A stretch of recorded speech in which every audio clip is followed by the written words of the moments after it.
News and വ്യൂസിലേക്ക് സ്വാഗതം. 13കാരി സ്വന്തം മുത്തശ്ശനെ കൊട്ടേഷൻ നൽകി കൊലപ്പെടുത്തുന്നു. കൊച്ചുമകൾ കൊലപാതകത്തിനായി ഉപയോഗിച്ചതാകട്ടെ സുഹൃത്തുക്കളെ. പിടിയിലായവരെല്ലാം പ്രായപൂർത്തിയാകാത്തവർ. കൊലപാതകം ലൈവായി വീഡിയോ കോളിൽ കാണുന്ന കൊച്ചുമകൾക്കും കൂട്ടർക്കും പ്രചോദനമായത് തമിഴ് സിനിമയാണത്രേ.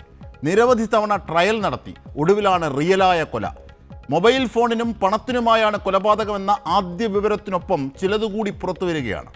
ചോദ്യം ചെയ്യൽ വേളയിൽ സ്വാതന്ത്ര്യത്തെ നിരന്തരം ഹനിച്ച, തന്നെ നിരന്തരം കൂച്ചുവലം കിട്ട, നിരന്തരം നിർബാധം കുറ്റപ്പെടുത്തിയ ബന്ധുത്വങ്ങളോടുള്ള വൈരാഗ്യം കൂടിയാണ് കൊലയിൽ കലാശിച്ചതെന്ന് കരഞ്ഞുകൊണ്ട് ആ പെൺകുട്ടി പറഞ്ഞു. മോഷണമാണ് ലക്ഷ്യമെങ്കിൽ കൊലപാതകം എന്തിന് എന്നാദ്യം തന്നെ നമുക്ക് സംശയം തോന്നിയതാണ്. സ്വാതന്ത്ര്യത്തിനുള്ള കലഹമെങ്കിൽ ഈ അരുംകൊലയാണോ പരിഹാരം എന്നതുമുണ്ട്. കൗമാരക്കാരായ കുട്ടികൾ ഒത്തുചേർന്ന് പ്രൊഫഷണൽ കില്ലേഴ്സിനെ വെല്ലും രീതിയിൽ എങ്ങനെ ഒരു ഹത്യ നടത്തി? ദുരൂഹത മാറാതെ, ഒപ്പം അത്ഭുതവും ആദിയോടെയും മലയാളി കേട്ട കരുവാറ്റ കൊലപാതകം നൽകുന്ന സന്ദേശങ്ങൾ എന്തൊക്കെ? കാണാപ്പുറത്തെ കാര്യങ്ങൾ കൂടി നമുക്കൊന്ന് നോക്കാം. ഇന്ന് നമ്മുടെ ചർച്ചയെ സമ്പന്നമാക്കുന്ന അതിഥികൾ: doctor Jayaprakash, child psychiatric specialist കൂടിയാണ്, മനോരോഗ വിദഗ്ധൻ. Retired SP George Joseph. ഒപ്പം സിനിമാ സംവിധായകനും നടനുമായ, സാമൂഹ്യ നിരീക്ഷകനുമായ MA നിഷാദ്. ആദ്യം റിട്ടയർഡ് SP ശ്രീ ജോർജ് ജോസഫിലേക്ക് തന്നെ പോവുകയാണ്. ശ്രീ ജോർജ് ജോസഫ്, ഈ കരുവാറ്റ കൊലപാതകം മലയാളികളെ ഞെട്ടിക്കുന്നതാണ്. കാരണം പല വിധത്തിലുള്ള കൊലപാതകത്തിൻ്റെ ക്രൂരതകൾ കാണുകയും നമ്മളൊക്കെ അതിനെതിരായി ബോധവൽക്കരണം നടത്തുകയും ഒക്കെ ചെയ്യാൻ നിർബന്ധരായവരാണ്. പക്ഷേ ഈ കൊലപാതകം നമ്മളെ ഞെട്ടിപ്പിക്കുന്നത് ഇതിലെ കൊലപാതകികളുടെ പ്രായം, പിന്നീട് അവരുടെ ഓപ്പറേഷൻ രീതി ഒക്കെയാണ്. താങ്കളുടെ ജീവിതാനുഭവങ്ങൾ കൂടി ചേർത്താൽ, മീൻസ് പ്രൊഫഷണൽ അനുഭവങ്ങൾ കൂടി ചേർത്താൽ.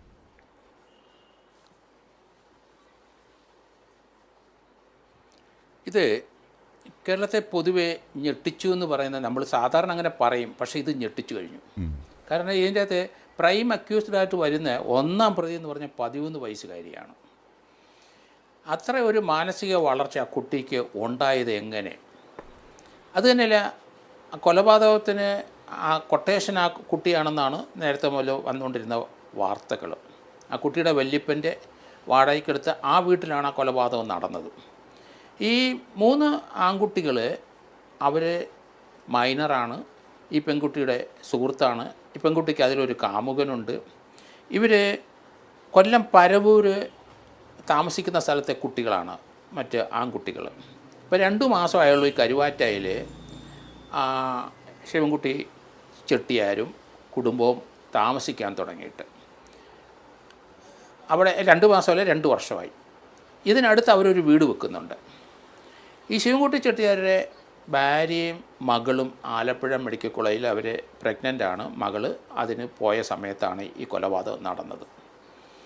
ഈ 13 വയസ്സുകാരി ചെറുപ്പത്തിലെ കഴിഞ്ഞു വന്നതെല്ലാം കൊല്ലം പരവൂരാണ്. 7ാം ക്ലാസ് വരെ അവിടെ പഠിച്ചു.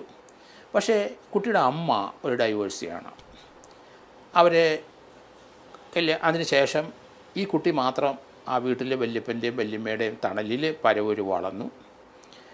അതിനുശേഷം ഇവർ ഈ കരുവാറ്റയിലോട്ട് പോയി കഴിഞ്ഞപ്പോൾ കുട്ടി അവിടെ ഒറ്റയ്ക്കായി. 7ാം ക്ലാസ് വരെ ബന്ധുക്കളൊക്കെയാണ് കൊച്ചിനെ വളർത്തിയത്. ഒരു നെഗ്ലക്റ്റഡ് ചൈൽഡ് തന്നെ, അതിന് യാതൊരു സംശയമില്ല. നമുക്ക് ഇവിടെയാണ് നമ്മൾ ശ്രദ്ധിക്കേണ്ടത്. ഈ സംഭവത്തെപ്പറ്റി കേരളത്തിലുള്ള എല്ലാവരും പല അഭിപ്രായങ്ങളും പറഞ്ഞെങ്കിലും നമ്മുടെ എല്ലാ വില്ലേജുകളിലും പഞ്ചായത്തുകളിലും അവിടെയുള്ള ലിമിറ്റഡായ ഫാമിലിയിൽ ഇതുപോലെയുള്ള കുട്ടികളുണ്ട്. അവർക്ക് പിതാവിൻ്റെയും മാതാവിൻ്റെയും സ്നേഹലാളനയോ ഒന്നും ലഭിച്ചിട്ടില്ല. അവർ വളർന്നു വന്നത് അയൽവക്കംകാരും മറ്റും എല്ലായിടത്തും കൂടെ ആ കുട്ടി ഓടി നടന്ന് അങ്ങനെയൊക്കെയാണ് വളർന്നത്. അതിന് മാതൃത്വം അല്ലെങ്കിൽ അമ്മയുടെ സ്നേഹം അല്ലെങ്കിൽ പിതാവിൻ്റെ സ്നേഹം ആരെയും കിട്ടിയിട്ടില്ല. തന്നെ വളർന്നു. നമുക്കറിയാമല്ലോ, ഒരു മരം തന്നെ നല്ല വെയിലും ഒക്കെ വളമൊക്കെ ഉണ്ടെങ്കിൽ നേരെ സ്ട്രെയിറ്റ് ആയിട്ട് പോകും. ഇത് വളഞ്ഞു വളർന്ന് പല ആൾക്കാരും ആ കൊച്ചിനെ സംരക്ഷിച്ചവരാണ്. അപ്പോൾ ആ കുട്ടിക്ക് റെസ്പോൺസിബിലിറ്റി പേരൻസിന് ആർക്കും ഇല്ല. അതങ്ങ് വളർന്നു വന്നതേ ഉള്ളൂ. അങ്ങനെ ഒരു സാഹചര്യത്തിൽ വളർന്നപ്പോഴാണ് 13 വയസ്സിലെ മിക്കവാറും ആ കുട്ടി മൊബൈൽ ഫോൺ ഉപയോഗിക്കുന്നു. അത് തന്നെയല്ല, സിനിമ കാണുന്നു, അതിനകത്തുള്ള ക്രൈം മുഴുവൻ ആ കുട്ടികളെല്ലാം പഠിക്കുന്നു. അതുപോലെ അങ്ങനെ ഒരു മാനസിക അവസ്ഥ വന്നു. അതിന് വരുംവഴികാഴികളെപ്പറ്റി ഒന്നും ചിന്തയില്ല ആ കുട്ടിക്ക്. അങ്ങനെ ഈ വല്യപ്പൻ്റെ അവിടെ കരുവാറ്റയിൽ വന്നപ്പോഴാണ് ആ പെൺകുട്ടി അമ്മയും അത് ഈ കുട്ടിയുടെ അമ്മയും അതുപോലെ തന്നെ വല്യമ്മയും ആലപ്പുഴ മെഡിക്കൽ കോളേജിൽ പോയപ്പോൾ വല്യപ്പൻ തന്നെയായി. അപ്പോൾ പണം എടുക്കാനായിട്ട് പല കഥകളും പറയുന്നുണ്ടെങ്കിൽ ഈ കുട്ടി വല്യപ്പൻ കുട്ടിയെ ഒരു ബാഡ് ടച്ചോ അല്ലെങ്കിൽ അങ്ങനെ എന്തൊക്കെ ചെയ്തതൊക്കെ ഒരു കഥയൊക്കെ പറയുന്നത് അത് കുട്ടികളെല്ലാം സർവ്വസാധാരണമായിട്ട് പറയുന്നതാണ്. പക്ഷേ ഈ കുട്ടികൾ സിനിമയിൽ നിന്ന് അല്ലെങ്കിൽ സോഷ്യൽ മീഡിയയിലൊക്കെ കൂടി കണ്ടുപിടിച്ച് ഒരു കൊലപാതകം നടത്തേണ്ട ഈ ചെറുപ്രായത്തിൽ തന്നെ അത് എവിഡൻസ് നശിപ്പിക്കാനും അവരെ പിടിക്കാതിരിക്കാനുമുള്ള തന്ത്രത്തിൻ്റെ പുറത്ത് തന്നെയാണ്. അതുകൊണ്ടാണല്ലോ അവിടെ അവർ മുളകുപൊടി വിതറിയത്. മുളകുപൊടി വിതറിയ കഴിഞ്ഞാൽ പോലീസ് നായി വരുമ്പോൾ അത് സ്നിഫ് ചെയ്യുമ്പം അതിൻ്റെ ഡൈവർഷൻ ഉണ്ടാവും. അതിനാണ് മുളകുപൊടി അവിടെ ചെയ്തത്. അത് തന്നെയല്ല ഗ്ലൗസ് ഉപയോഗിച്ചിരിക്കുന്ന ആൺകുട്ടികൾ. പിന്നെ ഒരു പ്രൊഫഷണൽ ആയിട്ടുള്ള ഒരു ഓപ്പറേഷനാണ് എന്ന് ധരിപ്പിക്കാൻ വേണ്ടി അതൊക്കെ സിനിമയിൽ നിന്നും സോഷ്യൽ മീഡിയയിൽ നിന്ന് അവിടെ നിന്നൊക്കെ അവർ പഠിച്ചെടുത്തതാണ്. ആ വീടിൻ്റെ മൂലയിലുള്ള ഒരു ബാത്റൂമിൻ്റെ മുകളിലുള്ള ആ വെൻറ്റിലേഷൻ അല്ലെങ്കിൽ അവിടുത്തെ എക്സോസ്റ്റ് ഫാനിൻ്റെ ഭാഗം പൊട്ടിച്ച് ആണ് ഇവർ കയറുന്നത്. അപ്പോൾ അതൊക്കെ ഒരു പ്രൊഫഷണൽ സ്കില്ലാണ്. അങ്ങനെ കയറി ആണ്. ഇതിന് മുമ്പ് ഒരു സംഭവം കൂടെ പറയാൻ ഞാൻ ഈ കുട്ടികൾ നേരത്തെ ഈ വല്യപ്പനെ കൊന്ന് പണം എടുക്കാൻ കാരണം ആ പയ്യന്മാർക്ക് മൈനറായ മറ്റേ 3 പേർക്ക് അവർക്കൊരു ഐഫോൺ വേണം, കോസ്റ്റ്ലി 1,00,000 രൂപയുടെ. സർവ്വ വിധങ്ങളും ലോകത്തിലെ മുഴുവൻ കാണാനും പിടിക്കേണ്ട ഒരു ഐഫോണ്. അതിൻ്റെ ഒപ്പം തന്നെ ആ കുട്ടികൾ ഒരു 2 വീലർ വേണം മൂവ് ചെയ്യാനൊക്കെ. ഇതൊക്കെയാണ് അവരുടെ ചിന്തകൾ. ഒരു ജെൻസിയുടെ കുട്ടികളുടെയൊക്കെ ചിന്ത തന്നെയാണ് ഇവർക്കും വന്നിരിക്കുന്നത്. അതുതന്നെയല്ല അവിടെ ഈ ഓപ്പറേഷൻ രീതി നമ്മൾ നോക്കുമ്പം പ്രൊഫഷണൽ ആൾക്കാരുടെ എല്ലാ രീതികളും അവർ പഠിച്ചിരിക്കുന്ന സിനിമയിൽ നിന്നാണ്, അല്ലെങ്കിൽ സോഷ്യൽ മീഡിയയിൽ നിന്നാണ്. അല്ലെങ്കിൽ സോഷ്യൽ മീഡിയയിൽ നമ്മളൊന്ന് ചോദിച്ചു നോക്കിയാൽ മതി എങ്ങനെയാണ് ഒരാളെ കൊല്ലേണ്ടതെന്ന് കൃത്യമായിട്ട് മറുപടി വരുമല്ലോ. അപ്പോൾ അങ്ങനെയുള്ള സംവിധാനങ്ങളെല്ലാം കേരളത്തിൽ മൊബൈൽ ഫോണിൽ കുട്ടികൾക്ക് അറിയാം. അത് തന്നെയല്ല നമ്മൾ ഈ കുട്ടികളെ ഞാൻ പലപ്പോഴും കണ്ടിട്ടുണ്ട്. എവിടെയെങ്കിലും സ്ഥലത്ത് പോയാൽ ആൾക്കൂട്ടം ഉണ്ടാകുമ്പോൾ 1 വയസ്സ് 2 വയസ്സുള്ള കുട്ടി അത് വീട്ടിൽ കരഞ്ഞുകൊണ്ടിരിക്കുകയാണ്. അമ്മ ഒരു പായി കിടത്തിയിട്ട് ആ കുട്ടിയുടെ ഒരു മൊബൈൽ ഫോൺ നല്ലൊരു സിനിമാ ഗാനമൊക്കെ ഇട്ട് അല്ലെങ്കിൽ ഡാൻസ് കളിക്കുന്ന കയ്യിലോട്ട് കൊടുക്കും. കുട്ടിയുടെ കരച്ചിൽ നിൽക്കും.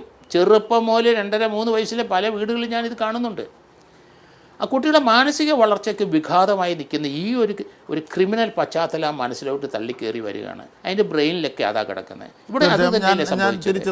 ആ 13 വയസ്സുകാരി കുട്ടി താങ്കൾ അത് വളരെ ശാസ്ത്രീയമായി തന്നെയാണ് അതിനെ അപഗ്രഥിച്ചത്. ഞാൻ തിരിച്ചെത്താം. അതിൻ്റെ രോഗവശങ്ങൾ കൂടി പരിശോധിക്കാൻ നമ്മോടൊപ്പം ഡോക്ടർ ജയപ്രകാശ് ഉണ്ട്. പക്ഷേ ഞാനിപ്പോൾ പോകുന്നത് സംവിധായകൻ MA നിഷാദിലേക്ക് കൂടിയാണ്.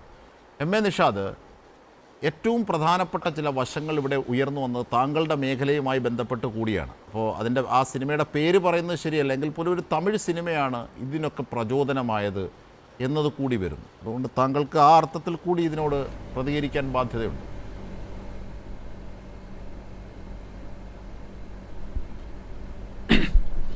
തീർച്ചയായിട്ടും ഈ ഒരു കാലഘട്ടം വളരെ അപകടകരമായ ഒരു കാലഘട്ടത്തിലൂടെയാണ് നമ്മൾ കടന്നു പോകുന്നത്.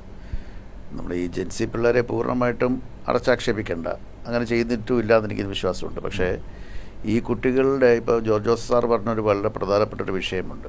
അത് പേരൻറ്റിങ് എന്നുള്ളൊരു സംഭവം തന്നെയാണ്. അത് സ്വാഭാവികമായിട്ടും ആ കുട്ടിക്ക് നിഷിദ്ധമായിരിക്കുന്നു.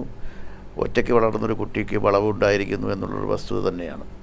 പക്ഷേ ഇവിടെ നമ്മൾ ചർച്ച ചെയ്യേണ്ട ഒരു വലിയ വിഷയം സിനിമ മാത്രമാണോ എന്നുള്ളതൊരു വലിയ ചോദ്യചിഹ്നമായി നിൽക്കുന്നു. കാരണം സിനിമ ഓഫ് കോഴ്സ് തീർച്ചയായിട്ടും വീരാരാധനകൾ പലപ്പോഴും ഉണ്ടാവുന്ന സിനിമകളിലൂടെയാണ്. അതില്ല എന്ന് പറയാൻ പറ്റത്തില്ല. പണ്ട് ഞങ്ങളൊക്കെ കാലത്ത് ചെറുപ്പത്തിലൊക്കെ എന്ന് പറഞ്ഞാൽ ഈ പടങ്ങൾ കാണുന്ന ജയൻ്റെയും പിന്നീട് മമ്മൂട്ടി മോഹൻലാലൊക്കെ വരുമ്പോഴും ഞങ്ങൾക്കൊക്കെ ആ കാലഘട്ടത്തിലെ വിൻസെൻ്റ് ഗോമസിനെയും അതുപോലെ തന്നെ ബൽറാമിനെയൊക്കെ കാണുമ്പോൾ മമ്മൂട്ടി മോഹൻലാലും ഒക്കെ അവതരിപ്പിച്ച ആ കഥാപാത്രങ്ങളെ കാണുമ്പോൾ ഒരു വീരാരാധന തോന്നുമായിരുന്നു. ആ വീരാരാധനയൊക്കെ എന്ന് പറഞ്ഞാൽ അനീതിക്കെതിരെ ശബ്ദമുയർത്തുന്നവർ, അങ്ങനെയൊക്കെയുള്ളൊരു ചിന്തകളുള്ള അങ്ങനെ ഒരു വീരാരാധന. പക്ഷേ ഇന്ന് കാലഘട്ടം മാറിയിരിക്കുന്നു. ഈ സോഷ്യൽ മീഡിയയുടെ ഒരു വല്ലാത്ത കടന്നുകയറ്റം ഭയങ്കരമായിട്ട് ഈ രംഗത്തെ ഞാൻ ഈ കരുവാറ്റയിലെ കൊലപാതകം ഒരൊറ്റപ്പെട്ട സംഭവമല്ല.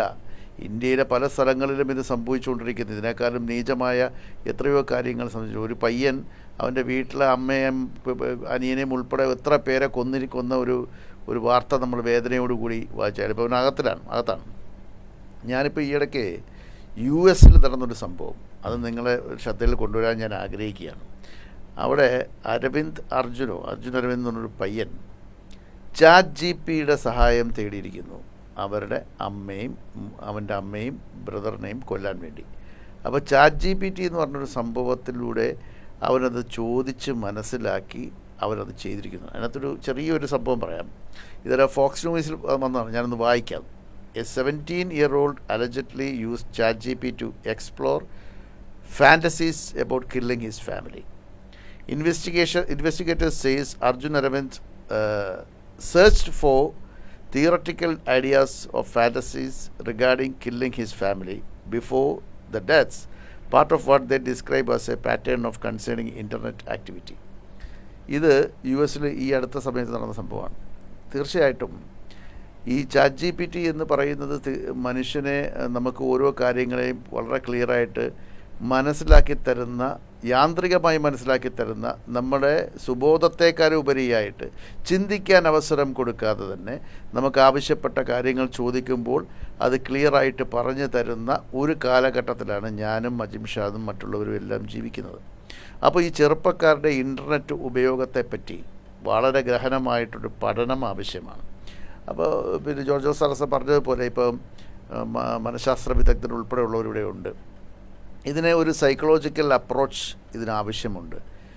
ഈ സമൂഹത്തിൽ സംഭവിച്ചു കൊണ്ടിരിക്കുന്ന ഈ മൂലച്യുതി അത് ചെറുപ്പക്കാരിലാണ് ഏറ്റവും കൂടുതൽ ഉണ്ടാകുന്നതെന്നൊരു വസ്തുതയാണ്. സിനിമയായാലും ChatGPT ആയാലും സോഷ്യൽ മീഡിയ ആയാലും അവൻ്റെ ചുറ്റും നടക്കുന്ന കാര്യങ്ങളിൽ ഇതൊക്കെ നോർമലൈസ് ചെയ്തുകൊണ്ടിരിക്കുന്നു. അതായത് കൊലപാതകവും ക്രൈമും എല്ലാം വളരെയേറെ നോർമലൈസ് ചെയ്തുകൊണ്ടിരിക്കുന്നു. അതിൽ വീരാരാധന കാണുന്ന ഒരു സമൂഹം ഇവിടെ ഉയർന്നു വരുന്നോ എന്നുള്ളത് ഒരു ചോദ്യചിഹ്നമായി മാറിയിരിക്കുകയാണ് ജിംഷാദെ.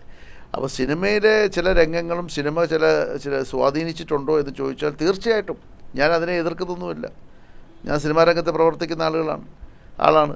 സിനിമ പിന്നെ സ്വാഭാവികമായിട്ടും സ്വാധീനിച്ചിട്ടുണ്ട്. ഇവിടെ കഞ്ചാവിനെ ഗ്ലോറിഫൈ ചെയ്ത സിനിമകൾ വന്നപ്പം എത്രയോ പേർ അതിൻ്റെ പുറകിൽ പോയിട്ടുണ്ട്.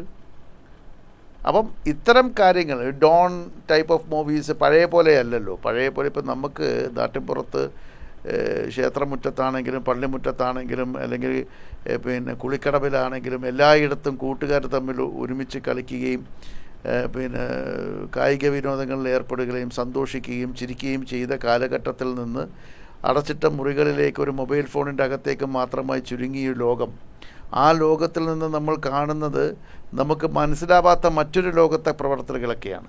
അപ്പോൾ അത് തീർച്ചയായിട്ടും ഇതൊക്കെ സ്വാധീനിക്കപ്പെടും. ചെറുപ്പക്കാരിൽ സ്വാധീനിക്കപ്പെടും.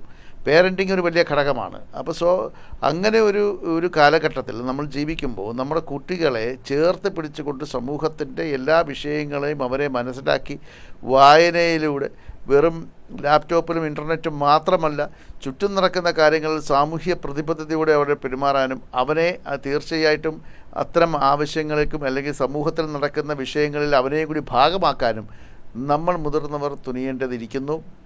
അതെല്ലാ വിഭാഗത്തിലും, അത് വിദ്യാലയങ്ങളിലാണെങ്കിലും ശരി, കുടുംബത്തിലാണെങ്കിലും ശരി, സോഷ്യൽ ഗ്യാതറിങ്ങിലാണെങ്കിലും ശരി, എല്ലാ വിഷയത്തിലും ഈ ചെറുപ്പക്കാരെ സമൂഹത്തിൻ്റെ ഭാഗമായി ചേർത്ത് പിടിച്ചുകൊണ്ട് അവർക്കൊരു പുതിയൊരു കൾച്ചർ നമ്മളാൽ സൃഷ്ടിക്കപ്പെട്ടിരിക്കുന്നു എന്നുള്ളൊരു വസ്തുത തന്നെയാണ്. അപ്പോൾ തീർച്ചയായിട്ടും ഈ ഒരു വിഷയം വളരെ ഏറ്റവും ആവശ്യമായ ഘട്ടത്തിൽ നമ്മൾ ചർച്ച ചെയ്യുന്നത് തന്നെ ഓരോ കൊലപാതകങ്ങളും നടന്നു കഴിയുമ്പോൾ, ഓരോ ക്രൈമും നടന്നു കഴിയുമ്പോൾ അതിനെപ്പറ്റി അപഗ്രഥിച്ചിട്ട് കാര്യമില്ല. അത് നടക്കാതിരിക്കാൻ എന്ത് ചെയ്യണമെന്നുള്ളത് തീർച്ചയായിട്ടും അധികാരികളും അതിൻ്റെ ഒരു കണ്ണ് തുറക്കണം. പോലീസ് അത് വളരെ മനോഹരമായിട്ട് തന്നെയാണ് അത് അന്വേഷിച്ചിരിക്കുന്നത്. ഇപ്പം ജോർജ് ജോസഫ് സാറിന് അതിനേക്കാളും ഡീറ്റെയിൽ ആയിട്ട് അറിയാൻ പറ്റും. കാര്യം അദ്ദേഹം ഒരു ഇൻവെസ്റ്റിഗേറ്റിംഗ് ഓഫീസറായിരുന്നു, ഒരു കഴിവ് തെളിയിച്ച ഒരു ഉദ്യോഗസ്ഥനായിരുന്നു. അപ്പോൾ അദ്ദേഹം പറയുന്ന വാക്കുകൾ വളരെ കറക്റ്റാണ്. കാരണം എന്താണെന്ന് പറഞ്ഞാൽ ഈ വിഷയത്തെ ഒരു പ്രൊഫഷണൽ സ്റ്റൈലിലാണ് ഈ കൊലപാതകം ആസൂത്രണം ചെയ്തിരിക്കുന്നത്. അപ്പോൾ ആ കൊലപാതകം ആസൂത്രണം ചെയ്യുമ്പോൾ അവർക്ക് അവിടുന്ന് ലഭിച്ചിരിക്കുന്നത് അതിൻ്റെ സോഴ്സ് എന്താണ്, എങ്ങനെയാണ് ഇത്രയും ഈ കുട്ടികൾ 17 വയസ്സുള്ള, പക്ഷേ എൻ്റെ ഒരു കണക്കൂട്ടൽ എന്ന് പറഞ്ഞാൽ ഈ 17 വയസ്സൊന്ന് ദുർഗുണ പരിഹാര പാഠശാലയിലേക്കല്ല വിടേണ്ടത്. അഡൾട്ടായിട്ട് തന്നെ കൺസിഡർ ചെയ്തവർക്കെതിരെ നിയമപരമായ നടപടി ഇതിൻ്റെ ഭവിഷ്യത്തുകളെ കേട്ടിരുന്നു. ഞാൻ തിരിച്ചെത്താം Shri M A Nishad. Doctor Jayaprakash, താങ്കൾ ഈ ചൈൽഡ് സൈക്കാട്രി ഫോക്കസ് ചെയ്യുന്ന ഒരു മനോരോഗ വിദഗ്ധൻ കൂടിയാണ്. ആ അർത്ഥത്തിൽ കാരണം ഇവിടെ ഈ ഇപ്പോൾ സോഷ്യൽ മീഡിയയുടെ എലമെൻറ്റ് പറയുന്നു, പിന്നീട് എന്താണ് സിനിമയുടെ എലമെൻറ്റ് പറയുന്നു. പക്ഷേ ഇതൊക്കെ നമുക്ക് ആധുനിക ലോകത്ത് ഒഴിച്ചുകൂടാൻ പറ്റാത്ത ഘടകങ്ങളാണ്. എങ്ങനെയാണ് ഇതിൻ്റെ നടുവിലൂടെ കുട്ടികൾക്ക് അത്തരം എന്താണ് ദിശകളുണ്ടാകാതെ, തെറ്റായ ദിശകളുണ്ടാകാതെ പോകാനാകുന്നത് എന്നുള്ളതാണ് നമ്മൾ പരിശോധിക്കപ്പെടേണ്ടതെന്ന് തോന്നുന്നു. ഇവിടെ എന്താണ് താങ്കൾ ഈ കരുവാറ്റ കൊലപാതകത്തിൽ പ്രത്യേകമായി കാണുന്നത്? ഇത് നമ്മൾ സാധാരണഗതിയിൽ ക്ലിനിഷ്യൻ എന്നുള്ള രീതിയിൽ, ചൈൽഡ് സൈക്കാട്രിസ്റ്റ് എന്നുള്ള രീതിയിൽ നമ്മൾ കാണുമ്പോൾ ഇതൊരു ക്ലാസിക്കൽ ടെക്സ്റ്റ് ബുക്ക് ഡിസ്ക്രിപ്ഷനാണ്. ശരിക്കും പറഞ്ഞാൽ കുട്ടികളെ പഠിപ്പിക്കാനായിട്ട് നമ്മൾ PGസിനെയും UGസിനെയും പഠിപ്പിക്കാൻ പറ്റുന്ന തരത്തിലുള്ള ക്ലാസിക്കൽ ടിപ്പിക്കൽ കേസ് എന്ന് പറയും. Typical classical text book description case പോലെയാണ് ഇതിൻ്റെ പശ്ചാത്തലം, കുട്ടിയുടെ വളർന്നു വന്ന പശ്ചാത്തലവും എല്ലാം. അതിൽ ഏറ്റവും പ്രധാനപ്പെട്ട ഒരു കാര്യം, ഇപ്പം കുട്ടികളിൽ കുറ്റവാസന ഉണ്ടാകുന്നതിന് വളരെ നമ്മൾ സയൻറ്റിഫിക് ആയിട്ട് പറയുമ്പം ബയോളജിക്കൽ, സൈക്കോളജിക്കൽ, സോഷ്യൽ റീസൺസ് ഉണ്ടെന്ന് നമ്മൾ ഓരോന്നും എടുത്ത് പരിശോധിക്കേണ്ടി വരും. ഇപ്പം ഈ കുട്ടിയുടെ അമ്മ രണ്ടാമത് കല്യാണം കഴിച്ചാണെന്നാണ് ഞാൻ മനസ്സിലാക്കുന്നത്. അപ്പോൾ ആദ്യത്തെ ഭർത്താവായിരിക്കും കുട്ടിയുടെ അച്ഛൻ എന്ന് പറയുന്നത്. അപ്പോൾ അച്ഛൻ്റെ പശ്ചാത്തലം എന്താണെന്നുള്ളത് നമ്മൾ ഇതിനകത്ത് ഇപ്പം ഡൈവേഴ്സൊക്കെ ചെയ്യുകയും പിരിഞ്ഞു പോവുകയൊക്കെ ചെയ്യുന്ന സാഹചര്യത്തിൽ ഈ ഫാമിലി റിലേഷൻഷിപ്പ് ഡിസ്റപ്റ്റഡ് ആകാൻ എന്ത് കാരണം എന്നുള്ളതിനെ സംബന്ധിച്ച് ഞങ്ങൾ വിശകലനം ചെയ്യാറുണ്ട്.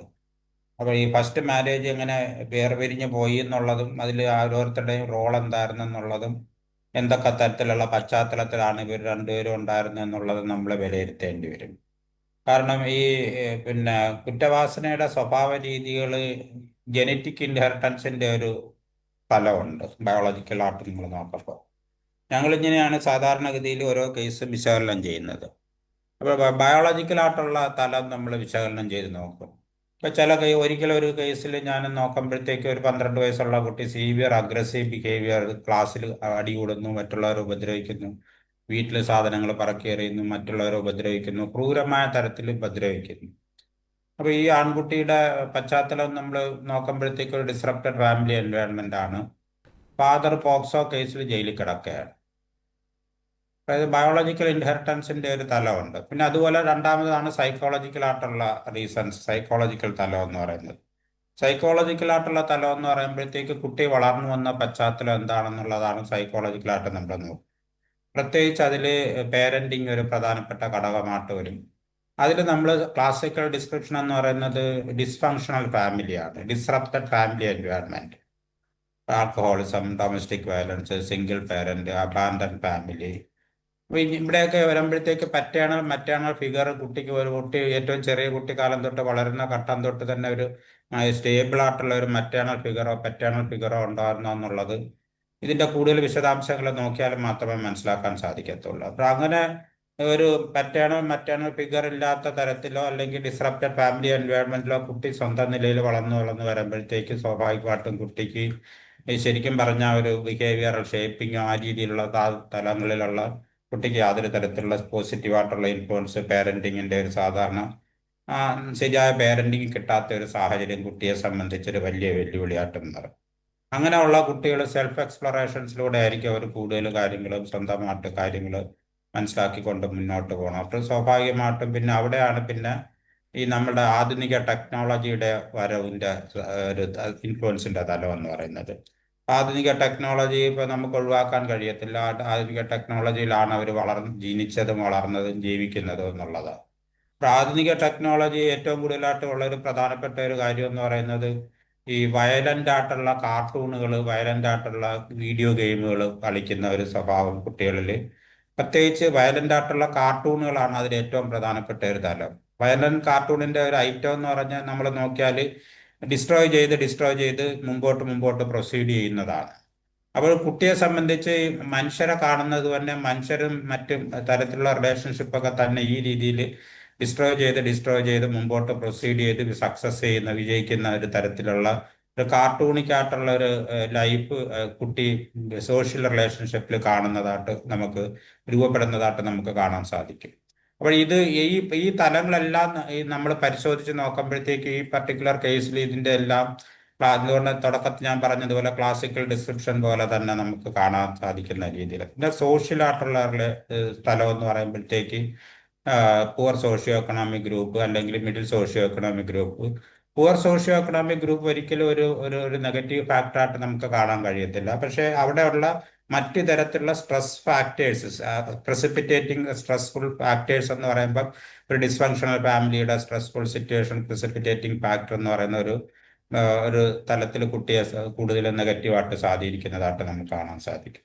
അപ്പോൾ ഇവിടെ ഏത് തരത്തിൽ നോക്കിക്കഴിഞ്ഞാലും നമുക്കൊരു ശരിക്കും പറഞ്ഞാൽ ബയോളജിക്കലാണെങ്കിലും സൈക്കോളജിക്കലാണെങ്കിലും സോഷ്യലാണെന്നുണ്ടെങ്കിലും ഒരു റീസൺസ് ആഡഡ് ഒരു many factors wear playing together എന്നുള്ളത് നമുക്ക് ഈ ഒരു കേസിൽ നമുക്ക് ഒന്നാമത് ശ്രീ നിലവിൽ ഡോക്ടർ ജയപ്രകാശ് ഇവിടെ മനസ്സിലാക്കിയെടുത്തോളം ഇവിടെ സൂചിപ്പിച്ചൊരു കാര്യം, ഒന്ന് ഈ കുട്ടിയുടെ അമ്മ ആദ്യ വിവാഹ മോചനം നടന്ന് രണ്ടാമത് വിവാഹം കഴിച്ചതാണ്. ആ ആ ആ, ബന്ധത്തിൽ ഗർഭിണിയാകുന്നു, പിന്നീട് പ്രസവിക്കാനായി പോയ ഘട്ടത്തിലാണ് ഈ കൊലപാതകം ചെയ്യുന്നത്. അപ്പോൾ സ്വാഭാവികമായി ചിലപ്പോൾ അങ്ങനെയൊന്നും കാണണമെന്നില്ല, കാരണം ഈ കുട്ടി ചിലപ്പോൾ രക്ഷപ്പെടാനായി മറ്റൊരു രീതിയിലേക്ക് വഴിമാറ്റുന്നതായിരിക്കാം. പക്ഷേ എലമെൻറ്റുകൾ പുറത്തെത്തുന്നത് പരിശോധിച്ചാൽ നമുക്ക് മനസ്സിലാകുന്നത് ഈ കുട്ടിക്ക് ഇപ്പോൾ ചോദ്യം ചെയ്യലിലൊക്കെ കുട്ടി പൊട്ടിക്കരഞ്ഞുകൊണ്ടാണ് പോലീസിനോട് കാര്യങ്ങളൊക്കെ പറയുന്നത്. അതിൽ ആ കുട്ടിക്ക് ചിലപ്പോൾ ഒരുപക്ഷെ കുറ്റബോധം കണ്ടേക്കാം. മാത്രമല്ല ഈ എന്താണ് ഈ പേരൻറ്റിങ്ങിൻ്റെ പ്രശ്നങ്ങളൊക്കെ അവിടെ ചർച്ചയായി വരുന്നു. നിരന്തരം സ്വാതന്ത്ര്യം ഹനിക്കപ്പെടുന്നു, നിരന്തരം കുറ്റപ്പെടുത്തലുകൾ വരുന്നു, അങ്ങോട്ടും ഇങ്ങോട്ടും തിരിയാനാകാത്ത വിധം അവരെ കുറ്റപ്പെടുത്തുന്ന ഒരു ബന്ധുത്വം അവിടെ ഉണ്ടാകുന്നു. സ്വാഭാവികമായി അതിൻ്റെയൊക്കെ മുന്നിൽ ആ മുത്തശ്ശനാണ് എന്നതാണ് അവർ കാണുന്നത്. അങ്ങനെ ആ അർത്ഥത്തിലേക്ക് പോകാനുള്ള ഒരു സാമൂഹിക അന്തരീക്ഷം ആ കുട്ടിയിൽ രൂപപ്പെടുന്നു. സ്വാഭാവികമായി അതിൻ്റെ സ്വാധീനത്തിൽപ്പെടുന്ന സുഹൃത്തുക്കളെ ഉപയോഗിച്ച് അതിന് ചെയ്യാൻ പറ്റുന്നൊരു സാഹചര്യത്തിലേക്ക് നീങ്ങുന്നു. അപ്പോൾ സമൂഹത്തിൻ്റെ ഒരു റോൾ അവിടെ ഉണ്ട്, കുടുംബത്തിലൂടെ ആയാലും മറ്റ് ഘടകങ്ങളിലൂടെ ആയാലും, അല്ലേ? തീർച്ചയായിട്ടും അത് നമ്മളിവിടെ കണ്ടെന്ന് നമ്മൾ കുട്ടിയെ ഈ ഒരു മേഖലയെ വർക്ക് ചെയ്യുന്ന ഒരാളെന്നുള്ള രീതിയിൽ കുട്ടിയെ ഒരിക്കലും നമ്മളൊരു കുറ്റവാളിയായിട്ട് നമ്മൾ കാണുന്നതേ ഇല്ല. അങ്ങനെ നമ്മൾ കാണാനും പാടില്ല എന്നുള്ളതാണ്. കുട്ടി എന്ന് പറയുന്നത് യഥാർത്ഥത്തിൽ വളരുന്ന സാഹചര്യത്തിന്റെ പ്രോഡക്റ്റാണ്. വളരുന്ന സാഹചര്യം എന്ന് പറയുമ്പോഴത്തേക്ക് സൈക്കോ സോഷ്യൽ റീസൺസ് ഫാക്ടേഴ്സ് ആണ് അതിൽ ഏറ്റവും കൂടുതലായിട്ട് വരുന്നത്. ബയോളജിക്കൽ ഇൻഹെറിറ്റൻസ്, ബയോളജിക്കൽ തലം ഉണ്ട് എങ്കിൽ തന്നെ ബയോളജിക്കലായിട്ടുള്ള ഇൻഹെറിറ്റൻസിനെ തന്നെ നെഗറ്റീവായിട്ടുള്ള ഫാക്ടേഴ്സിനെ നമുക്ക് സൈക്കോ സോഷ്യൽ പിന്നെ തലങ്ങൾ മെച്ചപ്പെടുത്തി കഴിഞ്ഞാൽ നമുക്ക് ബയോളജിക്കൽ ഇൻഹെറിറ്റൻസിന്റെ ഒരു തലത്തിനെ നമുക്ക് മിനിമൈസ് ചെയ്യാൻ പറ്റും. അതിന്റെ നെഗറ്റീവ് ഇൻഫ്ലുവൻസിനെ നമുക്ക് മിനിമൈസ് ചെയ്യാൻ പറ്റും through improved psycho social factors, psycho social ഡൊമൈൻസിൽ. അപ്പൊ അതുകൊണ്ട് നമ്മൾ കുട്ടിയെ ഒരു കുറ്റവാളിയായിട്ടോ കുട്ടിയെ ഒരു കുറ്റം ചെയ്ത കുട്ടിയായിട്ടോ അല്ലെങ്കിൽ വെറുക്കപ്പെടേണ്ട കുട്ടി എന്നുള്ള രീതിയിലോ അല്ലെങ്കിൽ ഇതുപോലെയുള്ള കുട്ടികളെ 18 വയസ്സിന് ശേഷമുള്ളവരെ ട്രൈ ചെയ്യുന്നത് പോലെ ട്രൈ ചെയ്താൽ മതി എന്നൊക്കെ പറയുന്നതൊക്കെ യഥാർത്ഥത്തിൽ കുട്ടിയെ എന്നുള്ള ഒരു കൺസെപ്റ്റിനെ നമ്മൾ കാണുന്നില്ല എന്നുള്ളതാണ്. അപ്പോൾ അതുകൊണ്ട് സാഹചര്യത്തിന്റെ ഇരയാണ് കുട്ടി. സാഹചര്യം സൃഷ്ടിക്കപ്പെട്ട ഒരു പ്രത്യേക തരത്തിലുള്ള സോഷ്യൽ എൻവയോൺമെന്റിൽ കുട്ടി വളരുകയും ജനിക്കുകയും വളരുകയും ജീവിക്കുകയും ചെയ്തതിന്റെ ഒരു ഇമ്പാക്റ്റ് ആയിട്ട് നമുക്കിതിനെ ഇപ്പോൾ കാണാൻ എം എ പറ്റത്തുള്ളൂ. നിഷാദിനെ പോലെയുള്ള അവർ കൂടുതലും സമൂഹത്തെയും രാഷ്ട്രീയത്തെയും ഒക്കെ നൈതികമായി കാണുകയും അതിൻ്റെ പേരിൽ ധാർമ്മികമായി രോഷമൊക്കെ ഉള്ളതുകൊണ്ടായിരിക്കും അവർ. പക്ഷേ എം എ നിഷാദ് സൂചിപ്പിച്ചു, ഇവർ ചെയ്ത പ്രവൃത്തി, ഇവരുടെ ബുദ്ധിപരമായ അവരുടെ ആ ഒരു ഇടപെടൽ, അതൊക്കെ അവരുടെ ബുദ്ധിപരമായ വളർച്ചയെ സൂചിപ്പിക്കുന്നതാണ്. അതുകൊണ്ട് ഇതിനെ കുട്ടിക്കുറ്റവാളികൾ എന്ന രീതിയിൽ അല്ലെങ്കിൽ ഇത്തരത്തിൽ ദുർഗുണ പരിഹാര പാഠശാലയിലൂടെ മാത്രം ഒതുക്കാവുന്ന രീതിയിലേക്ക് കൈകാര്യം ചെയ്യരുത്. നിയമത്തിൻ്റെ പരിമിതിയുണ്ട്, എങ്കിൽ പോലും അത്തരമൊരു നിർദ്ദേശം കൂടി സമൂഹത്തിൽ ഉയർന്നു വരികയാണ്. ഡോക്ടർ ജയപ്രകാശ്. ഇല്ല, അത് നമുക്കത് ഒരു തരത്തിലും നമുക്കത് അംഗീകരിക്കാൻ കഴിയുന്ന കാര്യമേ അല്ല എന്നുള്ളതാണ്. കുട്ടി ഇപ്പം ചോദ്യം ചെയ്യൽ കരയുന്നു എന്ന് പറയുമ്പോഴത്തേക്ക് നമ്മൾ കാണേണ്ടുന്നത് ഒരു കുട്ടിക്ക് ശരിയും തെറ്റും മനസ്സിലാക്കാൻ കഴിയുന്ന അതുകൊണ്ടാണ് ഞാൻ ബിഹേവിയറൽ ഷേപ്പിംഗ് എന്ന് പറഞ്ഞു. അങ്ങനെ ശരിയും തെറ്റും മനസ്സിലാക്കാൻ കഴിയുന്നത് ശരിയോടൊപ്പം നിൽക്കാനും ഓരോ കാര്യങ്ങളെയും വിശകലനം ചെയ്ത് ശരിയും തെറ്റും വിശകലനം ചെയ്ത് മനസ്സിലാക്കാനും ഒക്കെ ഉള്ള ഒരു ശേഷി പ്രോസസ്സ്, അത് ഡിസിഷൻ മേക്കിംഗ് പ്രോസസ്സ് അല്ലെങ്കിൽ ഒരു പ്രോബ്ലം അനാലിസിസ്, ഈ തരത്തിലുള്ള പിന്നെ ശേഷികൾ കുട്ടി ആർജിക്കുന്നത് സാഹചര്യത്തിൽ നിന്നാണ്. സാഹചര്യത്തിൽ നിന്ന് എന്ന് പറയുമ്പോഴത്തേക്ക് ഞാൻ നേരത്തെ പറഞ്ഞ ഫിഗേഴ്സ് ഒന്നും ഇല്ല. എല്ലാം കുട്ടി ശൂന്യതയിലാണ്. അപ്പൊ അങ്ങനെ കുട്ടി വളർന്ന ഒരു കുട്ടിയെ സംബന്ധിച്ച് സ്വാഭാവികമായിട്ടും പലതരത്തിലുള്ള വെല്ലുവിളികൾ നേരിടേണ്ടി വരുമ്പോൾ കുട്ടിയുടേതായ തരത്തിലോ അല്ലെങ്കിൽ കുട്ടി മീഡിയയിലൂടെ ആർജിച്ചെടുത്തതോ അല്ലെങ്കിൽ സോഷ്യൽ മീഡിയയിലൂടെ സോഷ്യൽ റിലേഷൻഷിപ്പിലൂടെ ആർജിച്ചെടുത്തതോ അപ്പോഴാണ് ഇവിടെ ഈ ഫ്രണ്ട്സിന്റെ ഒക്കെ കാര്യം വരുന്നത്. കുട്ടിയെ സംബന്ധിച്ച് ഈ ഫ്രണ്ട്സ് ആണ് യഥാർത്ഥത്തിൽ കുട്ടിയെ സംബന്ധിച്ച് ഒരു സന്തോഷത്തിൻ്റെതോ അല്ലെങ്കിൽ ഒരു ഇൻവോൾവ്മെന്റിന്റെ ഒരു തലം കുട്ടിക്ക് കിട്ടുന്നത് ഈ ഒരു ഫ്രണ്ട്സിലൂടെയാണ്. അപ്പൊ അതുകൊണ്ട് ഫ്രണ്ട്സിനെ പ്രധാനപ്പെട്ട കാര്യമായിട്ട് കുട്ടിക്ക് കാണേണ്ടി വരും. അപ്പൊ അത് അങ്ങനെയാണ്. അപ്പൊ അതുകൊണ്ട് ഒരു നോർമലായിട്ടുള്ള ഒരു സോഷ്യൽ മീഡിയയിൽ നിന്നും കൊണ്ട് ഈ കുട്ടിയെ അത് എമ്പതറ്റിക് അല്ലാതെ നമുക്ക് അപ്രോച്ച് ചെയ്യാൻ കഴിയത്തില്ല എന്നുള്ളത് നമ്മൾ മനസ്സിലാക്കേണ്ടതുണ്ട്. കുട്ടിയുടെ സാഹചര്യത്തിൽ നിന്നുകൊണ്ട് വേണം കുട്ടിയെ വിലയിരുത്താൻ. അപ്പോൾ കുട്ടിയുടെ സാഹചര്യത്തെ തിരിച്ചറിഞ്ഞുകൊണ്ട് കുട്ടിയെ വിലയിരുത്തിയാൽ മാത്രമേ നമുക്ക് യഥാർത്ഥത്തിൽ എന്തുകൊണ്ട്, അല്ലെങ്കിൽ ഇനി അങ്ങനെ എന്താണ് പരിഹാരം എന്നുള്ളതിനെ കുറിച്ചിട്ട് നമുക്ക് ചിന്തിക്കാൻ പറ്റത്തുള്ളൂ. അപ്പൊ അതുകൊണ്ട് ഇവിടെ ഞാൻ പറഞ്ഞത് ഇതൊരു ക്ലാസിക്കൽ കോണ്ടാക്ട് ഡിസോർഡർ എന്ന് പറയും, കുറ്റവാസന സ്വഭാവ രീതികൾ, സ്വഭാവ വൈകൃതങ്ങൾ എന്ന് പറയും ചൈൽഡ് സൈക്യാട്രിയിൽ.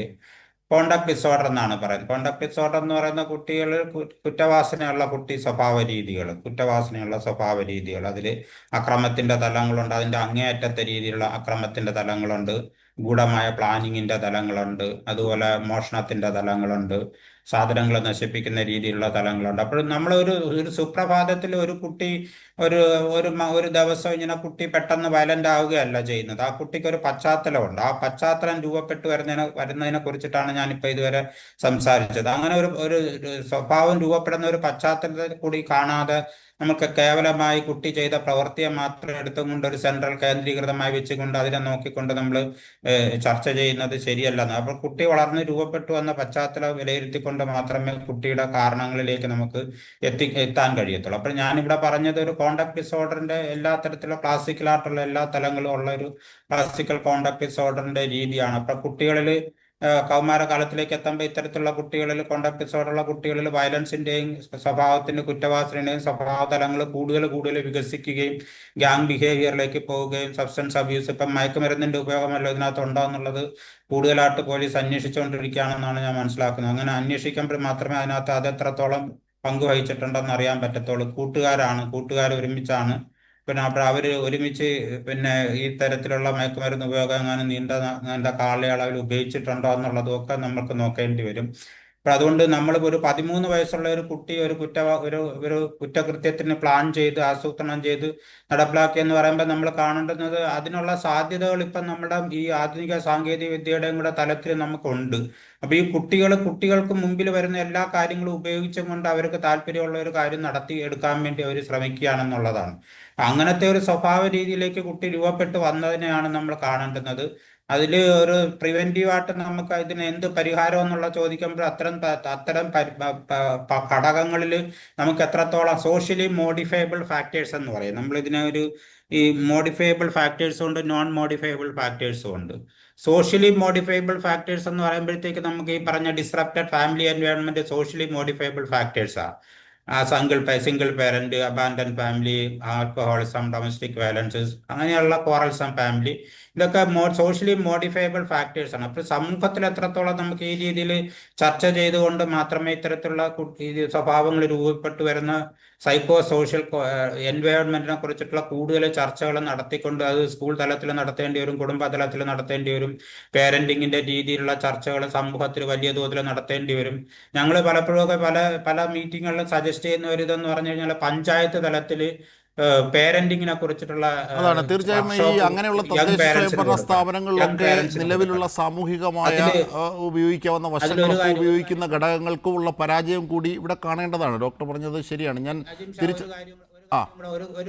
ഇതിന്റെ കൂടെ ചേർത്ത് പറയാം. അതായത് യങ് പേരൻസ് മാരി ചെയ്യാൻ പോണ കപ്പിൾസ് ഉണ്ടല്ലോ, യങ് കപ്പിൾസ്, അവർക്ക് പേരന്റിങ്ങിന്റെ ഒരു 2 days വർക്ക്ഷോപ്പ് പഞ്ചായത്തിൽ സ്ഥിരമായി നടത്തപ്പെടുകയും അത് അറ്റൻഡ് ചെയ്തതിന് ശേഷം ഒരു സർട്ടിഫിക്കറ്റും കൂടെ കൊണ്ടുവന്നിട്ട് വേണം അവർ കല്യാണത്തിലേക്ക് പോകാൻ. That certificate should be made mandatory.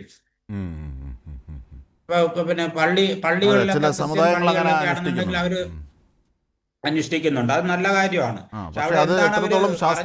എന്നുള്ളത് വേറെ കാര്യം, നമുക്ക് അറിയേണ്ടതുണ്ട്. പക്ഷേ ഈ ശാസ്ത്രീയമായ കണ്ടന്റിനെ കുറിച്ചിട്ട് നമുക്ക് അറിഞ്ഞുകൂടാ അങ്ങനത്തെ ഇതിൽ നടക്കുന്ന. പക്ഷെ എന്തെങ്കിലും സിസ്റ്റം കൊള്ളാം. അത് പേരന്റിങ്ങിനെ കുറിച്ചിട്ടുള്ള സയന്റിഫിക് ആയിട്ടുള്ള കണ്ടന്റുള്ള സയന്റിഫിക് ആയിട്ടുള്ള പേരന്റിങ്ങിനെ കുറിച്ച്, പ്രത്യേകിച്ച് അതോറിറ്റേറ്റീവ് പേരന്റിങ്ങിനെ കുറിച്ചിട്ടും അതോറിറ്റേറിയൻ പേരന്റിങ്ങിനെ കുറിച്ചിട്ടും പിന്നെ പെർമിസീവ് ആയിട്ടുള്ള പേരന്റിങ്ങിനെ കുറിച്ചൊക്കെ ഉള്ള ചർച്ചകൾ അതൊക്കെ എന്തോന്നാണെന്ന് ചോദിച്ചാലും ഞാൻ തിരിച്ചെത്താം.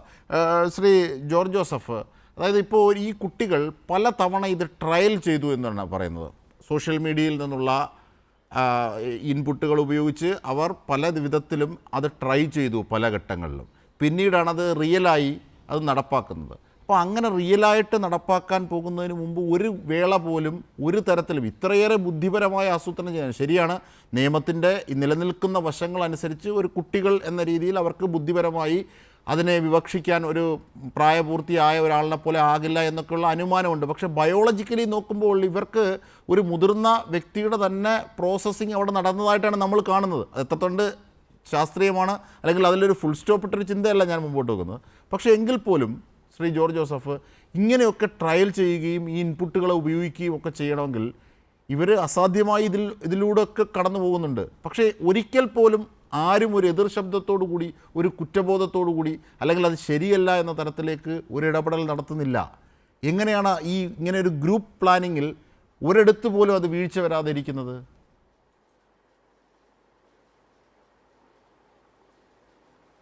അല്ല, നമ്മൾ ഈ ഒരു കാര്യം വളരെ വ്യത്യസ്തമായിട്ട് സമൂഹവും ഇവിടുത്തെ പുരോഗമന ചിന്താഗതിക്കാരും രാഷ്ട്രീയക്കാരും മതമേധാവികളെയൊക്കെ നമ്മൾ ഈ ഒരു ടിപ്പിക്കൽ കേസാണ്. ഡോക്ടർ അത് പറഞ്ഞ പോലെ ഒരു ടിപ്പിക്കൽ കേസാണിത്. ഇതാണ് നമ്മുടെ കുട്ടികളെല്ലാം ഡീവിയേറ്റ് ചെയ്ത് പോകുന്നതിൻ്റെ ഒരു സംഭവം. ഇതിൽ നിന്ന് നമുക്ക് കൃത്യമായിട്ട് അളന്നെടുക്കാൻ പറ്റും. കാരണം ഇതിനകത്ത് അവരിതിനു മുമ്പ് 2-3 അറ്റംപ്റ്റ് നടത്തിയിരുന്ന, കാരണം അതൊരു സിനിമയിൽ നിന്ന് വന്നതാണ്. ഒരു ഓട് പൊളിച്ച് കല്ലെടുത്ത് ഉറങ്ങുന്നയാളുടെ തലയിലോട്ടിടാൻ ഒരു അറ്റംപ്റ്റ്, അതൊരു സിനിമയിലുണ്ടായിരുന്നു. അങ്ങനെ ഒരു തമിഴ് സിനിമ വന്നിരുന്നു. അപ്പോൾ അതൊക്കെ ഈ കുട്ടികൾ ഇങ്ങനെയുള്ള കാര്യങ്ങളൊക്കെ വളരെ ശ്രദ്ധിച്ച് അത് പഠിക്കുകയാണ്. കാരണം ഇവരെ കൺട്രോൾ ചെയ്യാനോ ഇവരെ ഡയറക്ഷൻ കൊടുക്കാനോ മാതാപിതാക്കളും ഇല്ല, ബന്ധുക്കളും ഇല്ല, നമ്മുടെ സമൂഹത്തിലുള്ളവരും ഇല്ല. ഞാൻ അവിടുത്തെ ഈ ഒരു കരുവാറ്റയിൽ നടന്ന സമയത്ത് അവിടുത്തെ ഒരു പഞ്ചായത്ത് പ്രസിഡൻറ്റും അദ്ദേഹത്തിൻ്റെ ഭാര്യയും, പഞ്ചായത്ത് മെമ്പറും അദ്ദേഹത്തിൻ്റെ ഭാര്യയും പല സന്ദർഭത്തിലും ഈ ശിവൻകുട്ടിയുടെ വീട്ടിൽ ചെന്നിട്ട് അവരെ പറ്റിയുള്ള ഡീറ്റെയിൽസ് കളിക്കുക. അവിടെ വാടകയ്ക്ക് വന്നതേ ഉള്ളവർ. അപ്പോൾ ആ പഞ്ചായത്ത് മെമ്പർ എത്ര ഉത്തരവാദിത്വ ബോധം, ഇവർ ആരാണ്, എവിടുന്ന് വന്നു, എങ്ങനെയാണ്, അവിടെ ഒരു കുട്ടിയുണ്ട്, ഇതൊക്കെ അവർ മനസ്സിലാക്കി പ്രവർത്തിച്ച ആ 2 പേരെ ഞാൻ അഭിനന്ദിക്കുകയാണ്. അപ്പോൾ നമ്മൾ അന്ന് അത് കേട്ടപ്പം തന്നെ നമ്മുടെ പഞ്ചായത്തുകളിലെല്ലാം ഇതുപോലെയുള്ള ചുരുക്കം ചില ഫാമിലികളുണ്ട്. അത് അവിടുത്തെ പഞ്ചായത്ത് മെമ്പർമാർക്ക് കൃത്യമായിട്ട്, പ്രത്യേകിച്ച് സ്ത്രീകൾക്ക് ഇതൊക്കെ അറിയാം. അപ്പോൾ അങ്ങനെയുള്ള ഇതുപോലെയുള്ള കുട്ടികളെ നമുക്ക് ഒബ്സർവ് ചെയ്ത് അവരെ നേർവഴിക്ക് നടത്തിക്കൊണ്ടൊരു പഞ്ചായത്ത് തലത്തിൽ തന്നെ അത് വേണം. കാരണം കേരളത്തിലെ എല്ലാ പഞ്ചായത്തിലും 5-6 ഫാമിലി ഉണ്ടാവുക ഇതുപോലെ. കാരണം അതിനെ നമുക്ക് ഡയറക്റ്റായിട്ട്, അത് പഞ്ചായത്ത് മെമ്പർ, ഭൂരിപക്ഷം മെമ്പർമാർ സ്ത്രീകളാണ്, അതുപോലെ തന്നെ പുരുഷന്മാരുമുണ്ട്. അവരൊക്കെ വളരെ സർവീസ് മൈൻഡഡ് ആൾക്കാരാണ്. ഇങ്ങനെയുള്ള കുട്ടികളുടെ വീടുകളിൽ പോയി അതുങ്ങളെ നേർവഴിക്ക് കൊണ്ടുവരണം. ഇവിടെ നമുക്ക് കൃത്യമായിട്ട് അറിയാം, ഈ കുട്ടി ഒരു നെഗ്ലക്റ്റഡ് ചൈൽഡ് എന്ന് പറയുന്നത്. ആ കുട്ടിയുടെ കൂടെ അസോസിയേറ്റ് ചെയ്തവർ 7 പേരും അങ്ങനെ തന്നെ കരുവാറ്റയിൽ വന്ന് ഓപ്പറേറ്റ് ചെയ്ത് അവരെല്ലാവരും ഒരേ ഗണത്തിൽപ്പെട്ട കുട്ടികളാണ്. അവരാണ് ഈ ഓപ്പറേഷൻ നടത്തി. വലിയ ആൾക്കാർ ചെയ്യുന്ന രീതിയിലുള്ള ഒരു ഓപ്പറേഷൻ അവിടെ വന്നു. അവരെ തടയാനും സത്യവും നീതി എന്താണെന്ന് ഇവർക്ക് അറിഞ്ഞുകൂടാ. ഇതിനൊക്കെ ഈ കുട്ടികളെ മാത്രം നമുക്ക് കുറ്റം പറയാനൊക്കത്തില്ല. കാരണം പേരൻസ് ഒരു 35, 40, 45, 50 വയസ്സിനുള്ളവർ ഇപ്പോൾ ജീവിക്കുന്നത് എങ്ങനെയാണ് അവർ? അത് ശ്രദ്ധിച്ചിട്ടുണ്ടോ നമ്മൾ? ലിവിങ് ടുഗദറാണ്. അത് സുപ്രീം കോടതി അതിനൊരു അനുമതി വന്ന് സ്വതന്ത്രമായിട്ട് അങ്ങനെ പോകുന്നതിന് തടസ്സമില്ല എന്നൊക്കെ പറഞ്ഞെങ്കിലും നേരത്തെ അത് റെസ്ട്രിക്ഷൻ ആയിരുന്നു. അത് ലിവിങ് ടുഗദറിൽ ഉണ്ടാകുന്ന കുട്ടികളുടെ ഉത്തരവാദിത്വം ആരേറ്റെടുക്കും? അങ്ങനെ ഉണ്ടാകുന്ന കുട്ടികളെ പലരും കൊന്നുകളയുകയാണ്. ഉണ്ടായ ഉടനെ കൊല്ലുകയാണ്. ഇപ്പം ഞാൻ SIT ആശുപത്രിയിൽ അവിടുത്തെ ആ ക്ലോസറ്റിനകത്തൊരു കുട്ടി, ജനിച്ച ഒരു കുട്ടിയെ തള്ളിക്കയറ്റി വെച്ചിരുന്നല്ലോ കഴിഞ്ഞ ആഴ്ചയിൽ.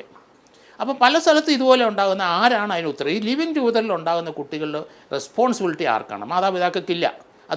അവർക്ക് അങ്ങനെ ഒരു കുട്ടിയെ സംരക്ഷിക്കാനും കഴിയില്ല. അത് അവർ തള്ളിക്കളയും ചെയ്യും, അതിനെ കൊല്ലാൻ പറ്റും. ധാരാളം സംഭവം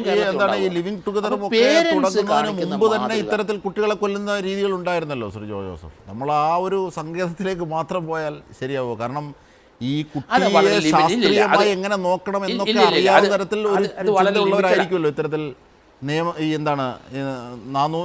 മാമൂലുകളെ ഒക്കെ ധിക്കരിച്ച് ഒന്നിച്ച് താമസിക്കുന്നത്. എൻ്റെ സംശയമാണ്. ഇല്ല, അവർക്കൊന്നും അറിവില്ല. കാരണം ഞാൻ പല കേസും ഇപ്പം കാണുന്നുണ്ട്. കാരണം കുട്ടികൾക്ക് സത്യവും നീതി എന്താണെന്ന് ഇതുവരെ അവർക്ക് അറിഞ്ഞുകൂടാ. ഈ പറ്റിച്ച് എങ്ങനെയെങ്കിലും പണം ഉണ്ടാക്കി ജീവിക്കുന്നത് മാത്രമേ അവർക്ക് അറിയത്തുള്ളൂ. ജീവിത രീതികളും അങ്ങനെയാണ്. ഇപ്പം തന്നെ ആ ഉപ്പുതറയിൽ നമ്മുടെ നാട്ടിൽ അവിടെ ഒരു സംഭവം ഉണ്ടായി. അവിടെ ഒരു മൈനറായ കുട്ടി ഒരു ചെറുക്കനുമായിട്ട് അടുപ്പം വന്നു കഴിഞ്ഞപ്പം ആ മൈനറായ കുട്ടി ഈ പറഞ്ഞു പോലീസിൻ്റെ അടുത്ത്, ഈ ചെറുക്കൻ പറഞ്ഞു കൊടുത്തു, അവൻ മേജറാണ്, അവൻ പറഞ്ഞു കൊടുത്തു അത് പിതാവ് ഇവളെ കയറി പിടിക്കാനും അവരെ ബാഡ് ടച്ച് ഉണ്ടായെന്ന് പറയാൻ പറഞ്ഞപ്പം അവന് സ്വതന്ത്രമായിട്ട് പിതാവിനെ ഒരു കേസെടുത്ത് അങ്ങ് അകത്താക്കി 18 മാസം കിടന്നു ജയിലിൽ. വളരെ സ്നേഹിച്ച് ആ കൊച്ചിനെ നല്ല രീതിയിൽ വളർത്തിക്കൊണ്ട് വന്ന പിതാവിൻ്റെ ഒരു ഗതി നമ്മൾ ആലോചിച്ചോണം. അത് അവൻ്റെ കൂടെയുള്ള ആ പയ്യൻ പറഞ്ഞു കൊടുത്തിട്ടാണ് ആ കേസിനകത്ത്. അതിനുശേഷം ആ പെണ്ണ് മേജറായി കഴിഞ്ഞപ്പോൾ അവൻ ആ കുട്ടിയെ കൊണ്ട് പോവുകയും ചെയ്തു. പക്ഷേ ഇന്ന് 18 മാസം കഴിഞ്ഞപ്പം ആ കോടതി കേസ് ട്രയൽ സമയത്ത് കോടതിക്ക് മനസ്സിലായതുകൊണ്ട് കേസ് വെറുതെ വിട്ടു. ആ പിതാവ് വീട്ടിലിരുന്ന് ഇന്നും കരഞ്ഞുകൊണ്ടിരിക്കുകയാണ്. പിതാവിൻ്റെ ഒരു മകനുണ്ട്, ഈ പെൺകുട്ടിയുടെ ബ്രദർ, അവന് 10ാം ക്ലാസ് കഴിഞ്ഞ് കോളേജിലും ഇന്നും പഠിക്കാനായിട്ട് ഇന്നും കഴിയുന്നത്. ആ കുടുംബം കംപ്ലീറ്റ് ദുഃഖത്തിലും ആഴത്തിൽ നിൽക്കും, വളരെ സാധുക്കളായ. അതേസമയത്ത് നമ്മൾ ഇവിടെ കണ്ട കായംകുളത്ത് ഒരു പെങ്കൊച്ചിനെ എടുത്ത് മറ്റേ പയ്യൻ പറഞ്ഞു കൊടുത്തു. ആ പെൺകുട്ടി ഈ ചില പ്രശ്നങ്ങളൊക്കെ ഉണ്ടായപ്പം അതിനെ ഹോസ്പിറ്റലിൽ കൊണ്ടുപോയി പേരൻസിൻ്റെ അടുത്ത് പറഞ്ഞു, ഇവൻ പറഞ്ഞു കൊടുത്തു ഞാനാണെന്ന് പറയണ്ട ആ കുട്ടിയെ പീഡിപ്പിച്ചത്. അത് അവിടുത്തെ 75 വയസ്സുള്ള ഒരു സെക്യൂരിറ്റിക്കാരനൊരു പാവം പിടിച്ച് അവിടെ നിൽപ്പുണ്ട്, അയാളാണെന്ന് പറയാൻ പറഞ്ഞു. കുട്ടി അത് പറയുകയും ചെയ്തിട്ട് അയാൾ എത്ര നാൾ, അതും ഏകദേശം 1.5 വർഷം അയാൾ ജയിലിൽ കിടന്നു, 22 മാസം കിടന്നു. അപ്പം നമ്മുടെ സമൂഹത്തിൽ കുട്ടികളുടെ വളർച്ച ഈ രീതിയിലല്ല. സത്യവും നീതിയൊന്നും അവർക്ക് അറിഞ്ഞുകൂടാ. എങ്ങനെയാണ് ജീവിക്കേണ്ടതെന്ന് അതുങ്ങൾ നമ്മുടെ പേരൻസ് കാണിച്ചു കൊടുക്കുന്ന മാതൃകയാണത്. ഭൂരിപക്ഷം പേര് അങ്ങനെയാണ് കാണുന്നുണ്ട്. അവിടെ ഇവിടെയൊക്കെ കുഞ്ഞുങ്ങൾ ഉണ്ടായിക്കഴിഞ്ഞാൽ അതിനെ കൊന്നിടുന്നതൊക്കെ ഇതുങ്ങൾ കാണുകയില്ലേ. സോഷ്യൽ മീഡിയയിൽ മാത്രമല്ല, ടി വിയിലെല്ലാം കണ്ടുകൊണ്ടിരിക്കുകയല്ലേ, വാർത്തകളെല്ലാം കണ്ടുകൊണ്ടിരിക്കുക. അപ്പോൾ അതൊക്കെയാണ് അവർ ജീവിതത്തിൽ പകർത്തുന്നത്. അവർക്ക് സാരോപദേശം കൊടുക്കാനും യഥാർത്ഥത്തിൽ ഈ പുതുതലമുറയുടെ പ്രശ്നമല്ല, ഈ പഴയ തലമുറ കാണിച്ചു കൊടുത്തതാണ് ഇവർക്ക് പ്രചോദനമാകുന്നത്. അപ്പോൾ പഴയ തലമുറയിലും പ്രശ്നമുണ്ട് എന്നാണ് ജോർജ് ജോസഫ് സാർ പറഞ്ഞു വെക്കുന്നത് അല്ലേ? അല്ല, ഞാൻ അത് തന്നെയാണ് പറയുന്നത്. കാരണം ഒന്നാമതെ ഈ കുഴയായിട്ട് നടക്കുന്ന ഒത്തിരി പേരൻസ് ഉണ്ട്. കാരണം അവർ മദ്യപാനികളും ഡ്രഗ്സ് അടിക്കുന്നവരുമാണ്. അവർക്ക് വേറൊരു ചിന്തയില്ല. മക്കൾ വീട്ടിലുണ്ടാവുക, അമ്മമാർ അതിനെ വളർത്തും. അമ്മമാരും ഈ രീതിയിൽ പോകുന്നവർ ഇപ്പോൾ സമൂഹത്തിൽ കൂടി വരികയാണ്. അപ്പം പൊതുവെ നമ്മൾ നോക്കിക്കഴിയുമ്പോൾ നമുക്ക് ഈ കോവിഡിന് ശേഷം കുട്ടികൾക്ക് ആർക്കും ഈ മൊബൈലില്ലാതെ ജീവിക്കാൻ, ക്ലാസ് അറ്റൻഡ് ചെയ്യാനൊന്നും പറ്റില്ല. ക്ലാസ്സിലെ സാറന്മാരും ടീച്ചർമാരും ഒക്കെ മൊബൈലിൽ കൂടെ പിതാവിനും അല്ലെങ്കിൽ മാതാവിനും അവർ ക്ലാസ്സിലെ വിവരങ്ങളും കാര്യങ്ങളെല്ലാം ഇട്ട് കൊടുക്കുമ്പം കുട്ടികൾ ക്വസ്റ്റ്യനും ആൻസറും ഒക്കെ ഇട്ട് കൊടുക്കുന്നുണ്ട്. അപ്പോൾ കുട്ടികൾക്ക് അത് നോക്കാതിരിക്കാം. അപ്പോൾ ഈ മൊബൈൽ ഫോൺ ഒഴിവാക്കിക്കൊണ്ടൊരു ലൈഫ് ഇനി ലോകത്തിലില്ല. അപ്പോൾ അതിനകത്ത് നമുക്ക് ജീവിച്ചേ പറ്റുള്ളൂ. ഇതിനകത്തുള്ള വളരെ സൂക്ഷ്മമായി ചിന്തിച്ചാൽ അതിനകത്ത് ഘടകങ്ങളുണ്ടോ? ശരിയായിരിക്കാം ശ്രീ എം എ നിഷാദ്, ശരിയായിരിക്കാം. കാരണം ഓരോ കാലഘട്ടങ്ങളിലും അന്നുള്ള ഏറ്റവും ലഭ്യമായ ആധുനികമായ സംവിധാനങ്ങളൊക്കെ അവരവരുടെ ക്രൈമിനോ നല്ലതിനോ ഒക്കെ ഉപയോഗിക്കുന്നുണ്ടാകാം. അങ്ങനെ മൊബൈൽ ഫോണിനെയും സോഷ്യൽ മീഡിയ ഉപയോഗിക്കുന്നുണ്ടാകാം എന്നതല്ലാതെ അതിനപ്പുറത്തേക്കുണ്ടോ? ഇപ്പോൾ ഉദാഹരണത്തിന് പണ്ടൊക്കെ ഈ ടെലിവിഷൻ വരുന്ന ഘട്ടത്തിൽ TV കാണരുത്, അത് കണ്ണിന് കേടാണ്, അത് ബുദ്ധിയെ ബാധിക്കും. കാർട്ടൂൺ കാണരുത്, കാർട്ടൂൺ വല്ലാതെ പ്ലേ ചെയ്ത് തുടങ്ങുന്നത്, കാർട്ടൂൺ കാണരുത്, ഇതൊക്കെ പറയുന്നു. ഇപ്പോൾ അത് മൊബൈലിലേക്ക് മാറി. പലപ്പോഴും പലരും പറയുന്നത് കേട്ടിട്ടുണ്ട്, മേക്കപ്പ് സാധനങ്ങളൊക്കെ ഉപയോഗിക്കുന്നത് അത് ശരിയല്ല, അത് തെറ്റാണ്. അതിനകത്ത് പല ഘടകങ്ങളുള്ളത് ഒഴിവാക്കാം. പക്ഷേ എന്നാൽ ഇതേ ആൾക്കാർ തന്നെ പണ്ട് ടാൽക്കം പൗഡർ ഉപയോഗിക്കുന്നു, അതൊരു പ്രശ്നമായി ആരും പറഞ്ഞു കേൾക്കുന്നുമില്ല. അപ്പോൾ ഈ ചെയ്തു പോയ ശീലങ്ങളെയൊക്കെ നല്ലതാണ്, ഇനി പുതിയതായി വരുന്നതാണ് പ്രശ്നം എന്ന രീതി ഈ ഇപ്പോൾ കാണുന്ന എല്ലാ വിധത്തിലുമുള്ള സിനാരിയോകളെയും ഇങ്ങനെ മോഡേൺ ടെക്നോളജിയിൽ തലയിൽ വെക്കാനാകുമോ? M A Nishad.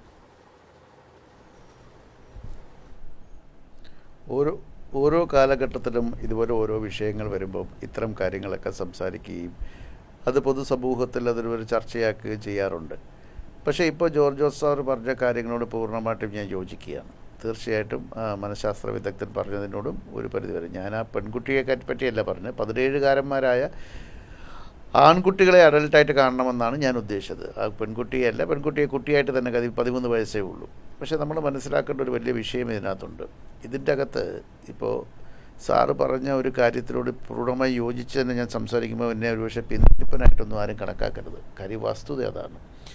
അതായത് ഈ കോവിഡിന് ശേഷം മൊത്തത്തിൽ മലയാളിയുടെ മാനസികാവസ്ഥ, മലയാളി എന്നല്ല, ഇപ്പോൾ ലോകത്തിന് ഭയങ്കര ഒരു വ്യത്യാസം വന്നിരിക്കുകയാണ്. പണ്ട് ഏറ്റവും കൂടുതൽ പൈസ സ്വരൂപിക്കുക, നാളത്തേക്ക് എന്നുള്ളൊരു ചിന്തയിൽ നിന്നിരുന്ന മലയാളി ഇന്ന് കിട്ടുന്ന പൈസ മുഴുവൻ യാത്ര ചെയ്യാൻ ഉപയോഗിക്കുകയാണ്. അത് കുഴപ്പമില്ല, നല്ല കാര്യങ്ങളാണ്. കൂടുതൽ രാജ്യങ്ങൾ കാണുകയും കൂടുതൽ സംസ്കാരങ്ങൾ മനസ്സിലാക്കുകയും ചെയ്യുന്നതൊക്കെ ശരിയാണ്. അതൊരു വിദ്യാഭ്യാസപരമായിട്ട് നല്ലതാണ്. പക്ഷേ നമ്മൾ മനസ്സിലാക്കേണ്ട ഒരു വിഷയം എന്ന് പറഞ്ഞാൽ നമ്മുടെ കൂരയ്ക്കുള്ളിൽ നമ്മുടെ കൂടെ നിൽക്കുന്ന നമ്മുടെ കുഞ്ഞുങ്ങളെ അവരുടെ പേരൻറ്റിങ് എന്നുള്ളൊരു വലിയൊരു വിഷയമുണ്ട്. പേരൻറ്റിങ് എന്നുള്ള വിഷയം എന്ന് പറഞ്ഞാൽ നമ്മുടെ കുട്ടികളോട് മാത്രമായിട്ടുള്ള ഒരു സമൂഹത്തോട് ചെയ്യുന്നൊരു വലിയൊരു പ്രതിബദ്ധതയാണ്.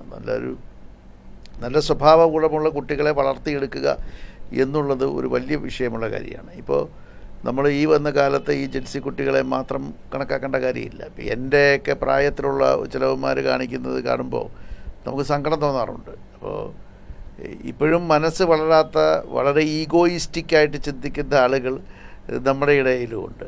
മനസ്സ് വളരുന്നില്ല. മനസ്സ് വളരാത്തതിൻ്റെ ഒരു വലിയ പ്രശ്നമുണ്ട്. അപ്പം ആ കാലഘട്ടത്തിൽ ഇപ്പോൾ 50കളിൽ നിൽക്കുന്ന ആളുകൾക്ക് അവരുടെ ഈ ചെറുപ്പകാലത്ത് ഈ പറയുന്ന ഇൻ്റർനെറ്റോ മറ്റു കാര്യങ്ങളൊന്നും ഇല്ലായിരുന്നു. അന്ന് TV മാത്രമേ ഉള്ളായിരുന്നു. അപ്പോൾ ഈ TV കാണുമ്പോഴുള്ള പ്രശ്നങ്ങളും മറ്റു കാര്യങ്ങളൊക്കെ അന്ന് ചർച്ച ചെയ്യുമായിരുന്നു. അന്ന് ലോകത്തുള്ള എല്ലാ സംഭവങ്ങളും ഈ വാർത്തകളിലൂടെയൊക്കെയാണ് ജനം കണ്ടുകൊണ്ടിരുന്നത്. ആ കൂട്ടത്തിൽ അവരുടെ കൈകളിൽ പത്രങ്ങളുണ്ടായിരുന്നു. വായനാശീലം ഭയങ്കരമായിട്ടുണ്ടായിരുന്നു. അതങ്ങോട്ട് മാറിയാണ് ഇപ്പോൾ ഇൻ്റർനെറ്റും കാര്യങ്ങളൊക്കെ വന്നിരിക്കുന്നത്. അപ്പോൾ ഈ വന്ന കാലഘട്ടത്തിൽ ചെറുപ്പക്കാർ ചെയ്യുന്ന ഈ ക്രൈം ആക്ടിവിറ്റീസിലൊക്കെ ഒരു വലിയ പങ്ക് ഈ പറയുന്ന ഞാൻ ഉൾപ്പെടെയുള്ള സമൂഹത്തിനുമുണ്ട്. ഇപ്പോൾ ഒരു സാന്ദർഭികമായിട്ട് പറയുന്നതെന്ന് പറഞ്ഞാൽ വളരെ കോംപ്ലിക്കേറ്റഡായിട്ട് ചിന്തിക്കുന്ന, വളരെ കോംപ്ലക്സോടുകൂടി ജീവിക്കുന്ന പല ആളുകളെയും എനിക്കറിയാം. ഇപ്പോൾ സിനിമാ രംഗത്ത് തന്നെ വരുന്ന ചില പ്രൊഡ്യൂസ് ചെയ്യാനും മറ്റു കാര്യങ്ങൾക്കൊക്കെ വരുന്ന ആളുകളുടെ ഒരു ഈഗോയിസ്റ്റിക് മെൻറ്റാലിറ്റി എന്ന് പറയുന്നത് ഒരു ക്രിമിനൽ വാസന അയാളുടെ ഉള്ളിൽ ഒളിച്ചു കിടക്കുന്നു എന്നുള്ളതാണ്. അപ്പോൾ ഇതൊരു അഡ്രസ്സ് ചെയ്യപ്പെടേണ്ട വിഷയമാണ്. ഈ അഡ്രസ്സ് ചെയ്യപ്പെട്ട വിഷയം എന്ന് പറഞ്ഞാൽ ഇപ്പോൾ ഈ കരുവാറ്റ കേസിൽ ആ കുട്ടിയുടെ കൊലപാതകം ആസൂത്രണം ചെയ്ത് തികച്ചും പ്രൊഫഷണൽ രീതിയിലാണെങ്കിൽ പോലും ആ കുടുംബത്തെപ്പറ്റി ഒരു ഐസൊലേറ്റഡ് ആയിട്ടുള്ള ഒരു കുടുംബം പോലെയാണ് അവിടുത്തെ ഉള്ള SNDPയുടെ ഭാരവാഹിയും അതേപോലെ തന്നെ അവിടുത്തെ പഞ്ചായത്തിലെ മെമ്പർമാരും ഒക്കെ പോലീസിന് കൊടുത്ത മൊഴി. അതുപോലെ ഈ കൊലപാതകം നടത്തിയ പയ്യന്മാർ, ആ പയ്യന്മാർക്ക് ഭയങ്കര രാത്രി സഞ്ചാരികളാണ് എന്നാണ് അറിയപ്പെടാൻ പറ്റുന്നത്. രാത്രി സഞ്ചാരികളായിട്ടുള്ള ആളുകളെ പറ്റി നാട്ടുകാർക്കറിയാമെങ്കിൽ തീർച്ചയായിട്ടും വീട്ടുകാരും അത് ബോധവാന്മാരായിരിക്കണമല്ലോ. സ്വാഭാവികമായിട്ടും ഈ കുട്ടികളെ മാത്രം കുറ്റം പറഞ്ഞിട്ട് കാര്യമില്ല. അല്ല, പണ്ടൊക്കെ രാത്രി സഞ്ചരിക്കുന്നത് അപകടമായിരുന്നു. കാരണം ലൈറ്റില്ല, ലൈറ്റുണ്ട്, മറ്റ് സംവിധാനങ്ങളുണ്ട്, ഒക്കെ ഉണ്ട്. അപ്പോൾ പകൽ സഞ്ചരിക്കുന്ന പോലെ അല്ലേ രാത്രിയിൽ സഞ്ചരിക്കുന്നത്? അല്ലല്ല, രാത്രി സഞ്ചാരത്തിന് അങ്ങനെ അജിംഷാദ് അങ്ങനെ വെള്ളപൂശിയൊക്കെ പോകണ്ട. രാത്രി സഞ്ചാരത്തിന് അതിൻ്റേതായിട്ടുള്ള പ്രശ്നങ്ങളുണ്ട്. ഇല്ല എന്ന് പറയുന്നത് ഈ ലൈറ്റും അല്ലെങ്കിൽ വൈദ്യുതീകരണം കൊണ്ട് മാത്രം നമുക്ക് അതിനെ അങ്ങനെ നമ്മളത് നോർമലൈസ് ചെയ്യേണ്ട എന്നൊരു അഭിപ്രായം എനിക്കുണ്ട്. കാരണം ഈ പല സ്ഥലങ്ങളിലും, പ്രത്യേകിച്ച് ആളൊഴിഞ്ഞ സ്ഥലങ്ങളിലും മറ്റു കാര്യങ്ങളിലും എല്ലാം ഈ ചെറുപ്പക്കാർ ചെയ്യുന്ന പ്രവർത്തികൾ, അതിൽ ഏറ്റവും വലുത് ഈ മയക്കുമരുന്ന് എന്ന് പറയുന്നതിൻ്റെ സാന്നിധ്യമാണ്. മയക്കുമരുന്ന് എന്ന് പറയുന്നത് ഒരു സാമൂഹിക വിപത്താണ്. അപ്പോൾ അതിനെതിരായിട്ട് ശക്തമായ നടപടികളുമായിട്ട് സർക്കാർ വരുന്നുണ്ട്. സർക്കാർ ഞാൻ ശ്ലാഘിക്കുകയാണ്. അത് രാഷ്ട്രീയമില്ല, രാഷ്ട്രീയത്തിന് അതീതമായിട്ട് ആരെന്ത് ചെയ്താലും നല്ലതിനായിട്ട് സപ്പോർട്ട് ചെയ്യണം. പക്ഷേ സ്വാഭാവികമായിട്ടും ഈ മയക്കുമരുന്ന് വിപത്തിനെതിരെ ഒരു ശക്തമായ ഘട്ടങ്ങളും നമ്മൾ കാണുന്നുണ്ട്. അങ്ങനെ ആവരുത്. അതും കൂടി പറഞ്ഞു നോക്കണം. പുതിയ MDMA കേസിലൊക്കെ അല്ല, അത് തീർച്ചയായിട്ടും നമ്മളതിനെ പോസിറ്റീവായിട്ട് കാണുക. നമ്മളെ സംബന്ധിച്ചിടത്തോളം സമൂഹത്തിൻ്റെ നന്മയും ഈ നാടിൻ്റെ നന്മയും മാത്രമാണ് നമ്മളിപ്പോഴുള്ള എല്ലാവരും നോക്കേണ്ടത്. അതിലിപ്പോൾ ഏത് പക്ഷമാണെങ്കിലും തീർച്ചയായിട്ടും നമ്മൾ അങ്ങനെ തന്നെ മുന്നോട്ട് പോകണമെന്നൊരാഗ്രഹമാണ് എനിക്കുള്ളത്. അപ്പോൾ ഞാനത് സാന്ദർഭികമായി പറഞ്ഞതേ ഉള്ളൂ. അപ്പോൾ ഈ മയക്കുമരുന്നിനെതിരായിട്ട് ശക്തമായ ഒരു നടപടി കാലാകാലങ്ങളിൽ എല്ലാ സർക്കാരുകളും എടുത്തിട്ടുണ്ട്. അപ്പോൾ ആ നടപടി കൂടുതൽ ശക്തമാക്കുകയും പോലീസിങ്ങിൽ അതിനകത്ത് ഇപ്പം ജോർജ് ജോസഫ് സാറിനൊക്കെ കുറച്ചുകൂടി കൂടുതലായിട്ട് പറയാൻ പറ്റും. കാര്യം അദ്ദേഹമൊക്കെ അധികാരത്തിലിരിക്കുന്ന സമയത്ത് അല്ലെങ്കിൽ സർവീസിലിരിക്കുന്ന സമയത്ത് ഇത്തരം കുറ്റകൃത്യങ്ങൾ തുലം കുറവായിരുന്നു.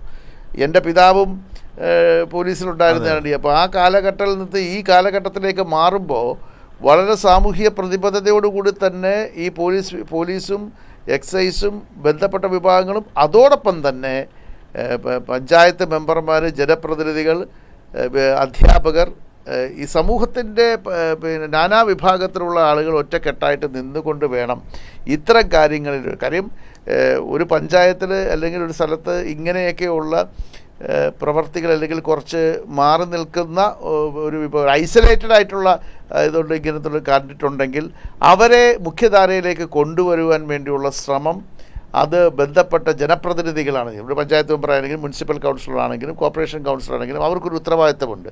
ഒരു വാർഡിലെ പ്രശ്നങ്ങൾ ഒരു വാർഡിലെ പ്രശ്നങ്ങൾ വെള്ളം കിട്ടാത്തതോ കറണ്ട് പോകുന്നതോ അല്ലെങ്കിൽ അതുപോലെയുള്ളതിന് റോഡുകളോ പോലെ അതുപോലെ അതിനേക്കാളും ഒരു പിടി കൂടി ഈ വന്ന കാലത്ത് കൊടുക്കേണ്ടത് ഇത്തരം പ്രവർത്തികളിൽ അല്ലെങ്കിൽ ഇതുപോലെയുള്ള ഏതെങ്കിലും പിന്നെ വീട്ടിലെ കുട്ടികളോ അവരെ ഐഡന്റിഫൈ തീർച്ചയായും അത്തരം ചെയ്ത് അവരെ മുഖ്യധാരയിലേക്ക് കൊണ്ടുവരുവാൻ വേണ്ടി ഒരു വാർഡ് മെമ്പർക്ക് ജനസംഖ്യ ബാധ്യത ആനുപാതികമായി സ്വാഭാവികമായുള്ള വർധനവല്ലാതെ പുതിയ കാലത്ത് പഴയ കാലത്തിൽ നിന്നും വല്ലാതെ ക്രൈം വർദ്ധിച്ചിട്ടുണ്ടോ എന്ന് ഉള്ള കാര്യത്തിൽ എനിക്ക് ചില സംശയങ്ങളുണ്ട്. ഡോക്ടർ ജയപ്രകാശ്, ഇതിനകത്ത് പല വിധത്തിലും ഈ കൊലപാതകത്തെ തടയാനുള്ള സാധ്യതകൾ നമുക്ക് ഉപയോഗിക്കാമായിരുന്നു. കാരണം നിരന്തരം ഇപ്പോൾ ഒരു പുതിയ സ്ഥലത്തേക്ക് എത്തുമ്പോൾ അവരുടെ വ്യക്തിത്വത്തെയോ അല്ലെങ്കിൽ സ്വകാര്യതയോ ആക്രമിക്കാത്ത തരത്തിൽ തന്നെ വളരെ ശാസ്ത്രീയമായി ഈ കാര്യങ്ങളെയൊക്കെ അപഗ്രഥിക്കേണ്ടതുണ്ട്. പ്രത്യേകിച്ച് ഈ കുടുംബത്തിലുണ്ടാകുന്ന ഈ സ്കാറ്ററിങ് ഈ ശിഥിലമായ ചില എലമെൻറ്റുകളുള്ള കുടുംബത്തെയൊക്കെ സ്ക്രീൻ ചെയ്ത് പരിശോധിക്കുന്നത് തദ്ദേശ സ്വയംഭരണ സ്ഥാപനങ്ങളെ സംബന്ധിച്ച് വളരെ നിസ്സാരത്തിൽ നടക്കുന്നതാണ്. അങ്ങനെയുള്ള സാധ്യതകളൊക്കെ ഉപയോഗിച്ചാൽ ഇതൊക്കെ ഒരു പരിധിവരെ കണ്ടെത്താനും തടയാനും കഴിയില്ലേ? ആ സാധ്യത നേരത്തെയൊക്കെ ഉപയോഗിച്ച് കണ്ടിട്ടുണ്ട്.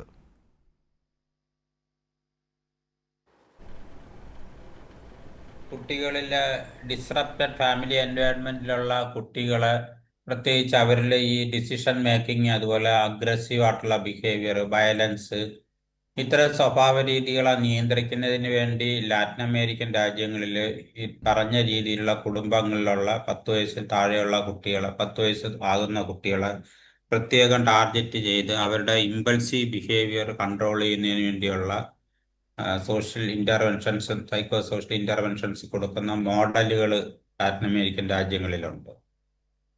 അത് പുതിയ കാര്യമല്ല യഥാർത്ഥത്തിൽ. ഇപ്പം നമ്മൾ കാണേണ്ടുന്നത്, നമുക്ക് ഒരു മൾട്ടി ഡയമെൻഷനൽ ആയിട്ടുള്ള, മൾട്ടി പ്രൗണ്ട് ആയിട്ടുള്ള ഒരു അപ്രോച്ച് നമുക്ക് ഇത്തരം കാര്യങ്ങളിൽ വേണ്ടതുണ്ടെന്നുള്ളതാണ്. അപ്പോൾ ടാർഗറ്റ് ചെയ്ത് നമുക്ക് ഇത്തരത്തിലുള്ള ഡിസ്ഫങ്ഷണൽ ഡിസ്റപ്റ്റഡ് ഫാമിലി പ്രത്യേകം മാപ്പിംഗ് നടത്താൻ പറ്റും. അങ്ങനത്തെ ഫാമിലികളിലുള്ള കുട്ടികൾക്ക് വേണ്ടി പ്രത്യേകമായിട്ടുള്ള തെറാപ്പികൾ, പ്രത്യേകമായിട്ടുള്ള ബിഹേവിയർ തെറാപ്പി, അതുപോലുള്ള കാര്യങ്ങൾ കുട്ടികൾക്ക് പ്രൊവൈഡ് ചെയ്യുന്നതിന് വേണ്ടി നമുക്ക് ചിന്തിക്കാൻ പറ്റും. ഇത്തരത്തിലുള്ള കുട്ടികളെ സ്കൂൾ അന്തരീക്ഷത്തിൽ തിരിച്ചറിയുന്നതിനും കണ്ടെത്തുന്നതിനും പ്രതിസന്ധി നേരിടുന്ന കുട്ടികളെന്നാണ് നമ്മൾ അവരെ പറയേണ്ടുന്നത്. പ്രതിസന്ധി നേരിടുന്ന കുട്ടികളെ തിരിച്ചറിയുന്നതിനും അവർക്ക് മതിയായ തരത്തിലുള്ള, ഇപ്പം നമ്മൾ കാണേണ്ടുന്നത് ഒരു പേരൻറ്റിങ്ങിൻ്റെ, അല്ലെങ്കിൽ പൂർണ്ണമായും പേരൻറ്റിങ്ങിൽ മാത്രമായിട്ട് നമ്മൾ ഇതിനെ ഒതുങ്ങി നിൽക്കാൻ പറ്റത്തില്ല. പക്ഷേ പല കാരണങ്ങൾ ഞാൻ നേരത്തെ പറഞ്ഞതുപോലെ ഉണ്ടെങ്കിലും പേരൻറ്റിങ് ഒരു പ്രധാന ഘടകമായിട്ട് നിൽക്കുമ്പോഴത്തേക്ക് സ്കൂളിൽ, വീട്ടിലെ പേരൻറ്റിങ് ശരിക്കും കിട്ടുന്നില്ലെങ്കിൽ ആ കുട്ടികൾക്ക് സിസ്റ്റത്തിൽ നിന്ന് കിട്ടണം. എല്ലാ കുട്ടികൾക്കും ശരിയായ തരത്തിലുള്ള ഒരു അന്തരീക്ഷം തനിക്ക് കിട്ടണമെന്നുള്ളത് കുട്ടിയുടെ റൈറ്റ്സ് ആണ്. അത് ചൈൽഡ് റൈറ്റ്സ് ആണ്. അത് കുട്ടിക്ക് ഏറ്റവും മെച്ചപ്പെട്ട ഒരു അന്തരീക്ഷം, പ്രശ്നങ്ങളില്ലാത്ത ഒരു അന്തരീക്ഷം കുട്ടിക്ക് വളരാൻ കിട്ടേണ്ടതുണ്ടെന്നുള്ളത് ഒരു കുട്ടിയുടെ റൈറ്റ്സ് ആണ്. ഒരു ഡെവലപ്മെന്റൽ നീഡ്സ് ആണ്, ഡെവലപ്മെന്റൽ റൈറ്റ്സ് ആണ്. അപ്പോൾ അങ്ങനെ കിട്ടാത്ത സാഹചര്യത്തിൽ നിന്ന് വരുന്ന കുട്ടികൾക്ക് സ്കൂൾ അന്തരീക്ഷത്തിൽ പേരന്റ് ഒരു സറോഗേറ്റ് പേരന്റ് എന്നുള്ള രീതി, ടീച്ചേഴ്സ് ഒരു സറോഗേറ്റ് പേരന്റ് എന്നുള്ള രീതിയിലോ, അല്ലെങ്കിൽ പ്രൊഫഷണൽ അപ്രോച്ചുള്ള ഒരു ടീച്ചർ എന്നുള്ള രീതിയിൽ അവരെ നമുക്ക് മാറ്റിയെടുക്കേണ്ടതുണ്ട്, ട്രാൻസ്ഫോം ചെയ്തെടുക്കേണ്ടതുണ്ട്. അപ്പോൾ ആ ടീച്ചേഴ്സിന് ആ രീതിയിലുള്ള പരിശീലനങ്ങൾ നമുക്ക് കിട്ടേണ്ടതുണ്ട്. ടീച്ചേഴ്സിൻ്റെ MEd BEd കരിക്കുലമൊക്കെ യഥാർത്ഥത്തിൽ ഒരു 30 വർഷം പുറകിലാണ് ഇരിക്കുന്നത്. കുട്ടിയുടെ തലച്ചോറിൻ്റെ വികാസത്തെക്കുറിച്ചിട്ടോ, അല്ലെങ്കിൽ അതിൽ തലച്ചോറിൻ്റെ വികാസത്തിൽ സാഹചര്യത്തിൻ്റെ സ്വാധീനത്തെ കുറിച്ചിട്ടോ ഒക്കെയുള്ള കണ്ടെത്തലുകൾ വലിയ തോതിൽ കൊഗ്നിറ്റീവ് ന്യൂറോബയോളജീസും ന്യൂറോ സൈക്കോളജിയൊക്കെ വലിയ തോതിൽ വികസിച്ചിട്ടുണ്ട്. അപ്പോൾ അതിൻ്റെ സാധ്യതകളൊക്കെ BEd MEd കരിക്കുലത്തിനകത്ത് കൊഗ്നിറ്റീവ് ന്യൂറോ സൈക്കോളജി പോലെയുള്ള കണ്ടന്റുകൾ ഉൾപ്പെടുത്തേണ്ടെന്ന കാര്യത്തിൽ നമ്മൾ വളരെ പുറകിലാണ്. അതാണ് ശ്രീ ജോർജ് ജോസഫ്, അങ്ങനെ ഈ കൊഗ്നിറ്റീവ് സ്റ്റഡീസുമായി ബന്ധപ്പെട്ട പുതിയ സാധ്യതകൾ, അതിൻ്റെ വ്യതിയാനങ്ങളൊക്കെ പഠിപ്പിക്കുകയും ചെയ്യുന്ന തരത്തിലേക്ക് നമ്മുടെ കരിക്കുലം മാറണം, നമ്മുടെ വിദ്യാലയങ്ങൾ മാറണം, നമ്മുടെ അധ്യാപകർ മാറണം, നമ്മുടെ തദ്ദേശ സ്വയംഭരണ സ്ഥാപനങ്ങൾ മാറണം. കുട്ടിയെ അത്ര സൂക്ഷ്മതയോടുകൂടി കൈക്കുമ്പിളിൽ കൊണ്ടുപോകേണ്ടതാണ്. അങ്ങനെ വളർത്തിയെടുക്കുന്ന പൗരന്മാർക്ക് മാത്രമാണ്. അത് പല രാജ്യങ്ങളും പരീക്ഷിച്ച് വിജയിച്ചിട്ടുണ്ട്. അതിനൊന്നും വലിയ സമ്പത്തൊന്നുമുള്ള രാജ്യങ്ങൾ തന്നെ ആവണമെന്നില്ല. പക്ഷേ ചിട്ടയായുള്ള ഒരു ഭരണാധിപന്മാരുടെ ഇടപെടൽ അവിടെ ഉണ്ടായാൽ മതി, അല്ലേ ജോർജ് ജോസഫ്? തീർച്ചയായിട്ടും ഞാൻ അത് തന്നെ പറയാൻ ഉദ്ദേശിച്ചിരുന്നത്. കാരണം എന്നറിയോ, നമുക്ക് ഇവിടുത്തെ PhD-ക്കാർ ഡോക്ടറേറ്റ് വലിയ വലിയ വിദ്യാഭ്യാസമുള്ള ഹയർ സ്റ്റാറ്റായിട്ട് നിൽക്കുന്ന ആൾക്കാരെ കാണാൻ നമുക്ക് വലിയ ബഹുമാനം തോന്നും. പക്ഷേ ഇവരുമായിട്ട് ഇൻട്രാക്ട് ചെയ്യുമ്പോൾ ഒരു മാനസിക വളർച്ചയൊന്നുമില്ല. വലിയ ഡിഗ്രിയും വലിയ ശമ്പളവും ഒക്കെ കണ്ട് വലിയ പത്രാസി നടക്കുന്നവർക്ക് ഒരു സാധാരണക്കാരൻ്റെ ഇവിടെ നമ്മുടെ സമൂഹത്തിലുള്ള സാധാരണക്കാരൻ്റെ അകത്ത് മാനസിക വളർച്ച ഇല്ല എന്നാണ് എൻ്റെ പല നിരീക്ഷണത്തിൽ അങ്ങനെയാണ് കണ്ടിരിക്കുന്നത്. പല ആൾക്കാരുമായിട്ട് ഇൻട്രാക്ട് ചെയ്യുമ്പം അവർ ചില തറ വർത്താനം വരെ പറയും. കാരണം നമുക്ക് അവരെ അംഗീകരിക്കാൻ പറ്റില്ല. അതിനൊരു ഉദാഹരണം നമ്മൾ മാനസിക വളർച്ച ഇല്ല എന്ന് പറയാൻ്റെ കാരണം ഇവിടെ ഇപ്പം കഴിഞ്ഞ ഡ്രഗ്സ് വിറ്റത് 3 ടീച്ചർമാരാണ്. MPhil ഉള്ളവരും PhD അല്ല അതിനകത്ത് പോസ്റ്റ് ഗ്രാജുവേഷനുള്ള 3 ടീച്ചർമാർ 30-35 വയസ്സുള്ള ടീച്ചർമാർ ഡ്രഗ്സ് വിറ്റു. ആ ഡ്രഗ്സ് വിറ്റത് അവരെ അറസ്റ്റ് ചെയ്ത് റിമാൻഡും ചെയ്തു. ആ വിറ്റത് ആ പണം മുഴുവൻ കൊണ്ടുപോയതാണ്. ഇവർക്ക് 35 വയസ്സ് 38 വയസ്സ്, ഒരു 21-22 വയസ്സുകാരൻ്റെ ആണ് ആ പണം മുഴുവൻ അടിച്ചുകൊണ്ട് പോയത്. അതിൻ്റെ വ്യത്യാസം കണ്ടില്ലേ? അപ്പോൾ നമ്മൾ വിചാരിക്കുന്ന മാനസിക വളർച്ച വലിയ ഡിഗ്രി ഉള്ളവർക്കും പല ആൾക്കാർ പല ഓഫീസിൽ പോയാലും ശരി നമ്മൾ കാണുകയാണത്. എത്രയോ ഉന്നത പൊസിഷൻ ഇരിക്കുന്നവർക്കൊന്നും മാനസിക വളർച്ചയില്ല. കാരണം അവരുടെ വിദ്യാഭ്യാസം ഒരു വൺ സൈഡഡ് ആയിട്ട് മാത്രം. അതാണ് ശ്രീ പോലീസിങ്ങിൻ്റെ ഭാഗത്ത് അനുഭവമുള്ളവരും മെഡിക്കൽ ഫീൽഡിൽ അനുഭവമുള്ളവരും ഒക്കെ ഒടുവിലെത്തുന്നത് ഈ സമൂഹത്തെ ട്രീറ്റ് ചെയ്യുന്ന രീതി അത് അപ്ഡേറ്റഡ് ആകുന്നില്ല, അത് ശരിയാകുന്നില്ല എന്നുള്ളതാണ്. ഈ കുട്ടികളെ മാത്രം വെറുതെ കുറ്റം പറഞ്ഞിട്ട് കാര്യമില്ല ശ്രീ നിഷാദ്.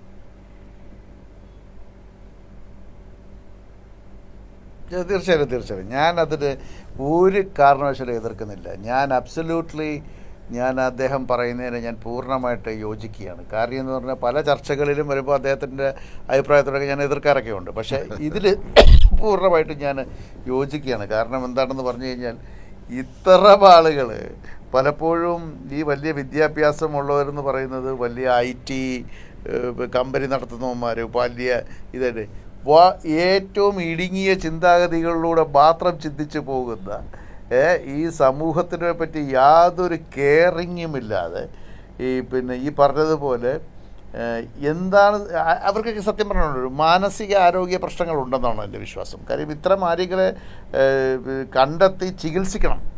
ഇവർ ഭയങ്കര വിപത്താണ്. ഈ രാജ്യത്തിന് ഈ നാടിന് ഏറ്റവും വിപത്ത് ഇതുപോലുള്ളവന്മാരാണ്. ഇത് സത്യം പറഞ്ഞു കഴിഞ്ഞാൽ ആ മയക്കുമരുന്നുമായി പിടിക്കപ്പെട്ട അധ്യാപികമാർ മാത്രമല്ല, സമൂഹത്തിൽ വലിയ വലിയ ബിസിനസ് ചെയ്യുന്നവന്മാർ, IT കമ്പനി നടത്തുന്നവന്മാർ, അവർ ഈ പറയുന്ന എനിക്ക് വ്യക്തിപരമായി അറിയാവുന്നതുകൊണ്ടൊക്കെയാണ് ഇതൊക്കെ പറയുന്നത്. ഈ മാനസിക വൈകല്യം സ്ഥാപിച്ച ഈ കോംപ്ലക്സുകളും ഈഗോയിസ്റ്റുകളുമായിട്ടുള്ള കുറേ എണ്ണമുണ്ട്. യവന്മാരെ പോലെയുള്ളവന്മാരെ കണ്ടെത്തി ചികിത്സ നടത്തണമെന്നുള്ളതാണ് എനിക്ക് പറയാനുള്ളത്. കാരണം ഇത് ഈ കൊച്ചു പിള്ളേരുടെ തലയിൽ മാത്രം കെട്ടി അത് ഊരാൻ പറ്റത്തില്ല. ഇപ്പോൾ ഡോക്ടർ ജയപ്രകാശൊക്കെ സൂചിപ്പിച്ചതുപോലെ ചെറിയ കുറ്റവാളികൾ എന്നുള്ള കാര്യം ഉപരിയായിട്ട് വലിയ കുറ്റവാളികളായിട്ടുള്ള ഇത്തരം ആളുകൾക്കാണ് ഒരു മാനസിക ഇത് കൊടുക്കേണ്ടത്. അവരുടെ മാനസിക ബുദ്ധിമുട്ടുകൾ, ഒരു മാനസിക ആരോഗ്യത്തിൻ്റെ ഒരു കാലഘട്ടത്തിൽ നമ്മളിപ്പോൾ ഈ പല ഓപ്പറേഷൻ്റെ ഓപ്പറേഷൻ തൂഫാൻ പോലെ ഈ ഓപ്പറേഷൻ സൈക്കോളജിക്കൽ ആക്ട് എന്ന് പറഞ്ഞൊരു സാധനം കൊണ്ടുവരണം. കാരണം ഇത്രമാത്രം ഒരു പരിഷ്കൃത സമൂഹമെന്നും വിദ്യാഭ്യാസത്തിലും അതുപോലെ തന്നെ ലിറ്ററസിയിലും സാക്ഷര കേരളമെന്നും ഊറ്റം കൊള്ളുന്ന നമ്മൾ ഗോഡ്സ് ഓൺ കൺട്രി എന്ന് നമ്മൾ ഉറക്കെ വിളിച്ച് പറയുമ്പോൾ ഇതുപോലെയുള്ള ചിന്തകളുമായി നടക്കുന്ന ഒരു വലിയ വിഭാഗമുണ്ട്. ആ വിഭാഗത്തിനെതിരായിട്ട് സൈക്കോളജിക്കൽ ഡ്രൈവ് കൂടി ഈ വിഷയത്തിൽ നടത്തണമെന്നാണ് നിഷാദ് മുട്ടുവെക്കുന്നത്. സമയപരിമിതി ഉള്ളതുകൊണ്ട് ഞാൻ ഇടപെടുകയാണ്. ഈ വിഷയത്തിൽ വേണം ഞാൻ ഇതിന്റെ ഇടയ്ക്ക് ഒരു കാര്യം തീർച്ചയായിട്ടും. അതായത് നമ്മൾ കാണേണ്ടുന്നത് ഇപ്പം ഇവിടെ നമ്മളെ 3 പേരും അതായത് ഞാൻ എൻ്റെ ഒരു അനുഭവത്തിൽ നിന്ന് കൂടി പറയട്ടെ. എൻ്റെ സമീപകാലത്തുള്ള എൻ്റെ ഒരു അനുഭവത്തിൽ നിന്നും കൂടി ഞാൻ പറഞ്ഞ കാര്യമാണ് കേട്ടോ ഡോക്ടർ. തീർച്ചയായും എന്തായാലും അപ്പോഴേ ഈ പറഞ്ഞ നമ്മള് 3 പാനലിസ്റ്റുകളും യഥാർത്ഥത്തിൽ ഒരു പോയിന്റിലേക്ക് അവസാനം എത്തുക. സോഷ്യൽ ഇന്റർവെൻഷന്റെ ഒരു വലിയ സ്പേസ്, സോഷ്യൽ ഇന്റർവെൻഷൻ മാത്രമാകത്തില്ലെങ്കിലും സോഷ്യൽ കുട്ടിയുടെ കരങ്ങൾ കുട്ടിയുടേത് മാത്രമല്ല, അത് ഒരു പരമ്പരയുടെ തുടർച്ചയാണ്. അത് ജൈവികമായും സാമൂഹികമായും. അതിൽ സമൂഹം എന്ന നിലയിൽ, വ്യക്തി എന്ന നിലയിൽ, കുടുംബം എന്ന നിലയിൽ പലർക്കും പലതും കോൺട്രിബ്യൂട്ട് ചെയ്യാനുണ്ട്. അവിടെയാണ് അവകാശം നിഷേധിക്കപ്പെടുന്ന ചില അവസരങ്ങളിലേക്ക് കുട്ടികളെ തള്ളിവിടുന്നതും അവരെ ക്രിമിനലിസ്റ്റാക്കി മാറ്റുന്നതും. ആ അർത്ഥത്തിൽ കൂടി ചിന്തിച്ചാൽ മാത്രമേ ഇത്തരം കരുവാറ്റ സംഭവങ്ങൾ ആവർത്തിക്കാതിരിക്കുന്നതിനുള്ള ശാസ്ത്രീയ പരിഹാരമാവുകയുള്ളൂ എന്നിടത്തേക്ക് നമ്മൾ നമ്മുടെ ചിന്തയെ ഉയർത്തേണ്ടതുണ്ട്. പരമ്പരാഗതവും പരിമിതവുമായ ചിന്തകൾ ഉപേക്ഷിച്ച്. എന്തായാലും ചർച്ചയിൽ പങ്കെടുത്തവർക്കൊക്കെ നന്ദി. ന്യൂസ് ആൻഡ് ന്യൂസ് ഇവിടെ പൂർണ്ണമാകുന്നു.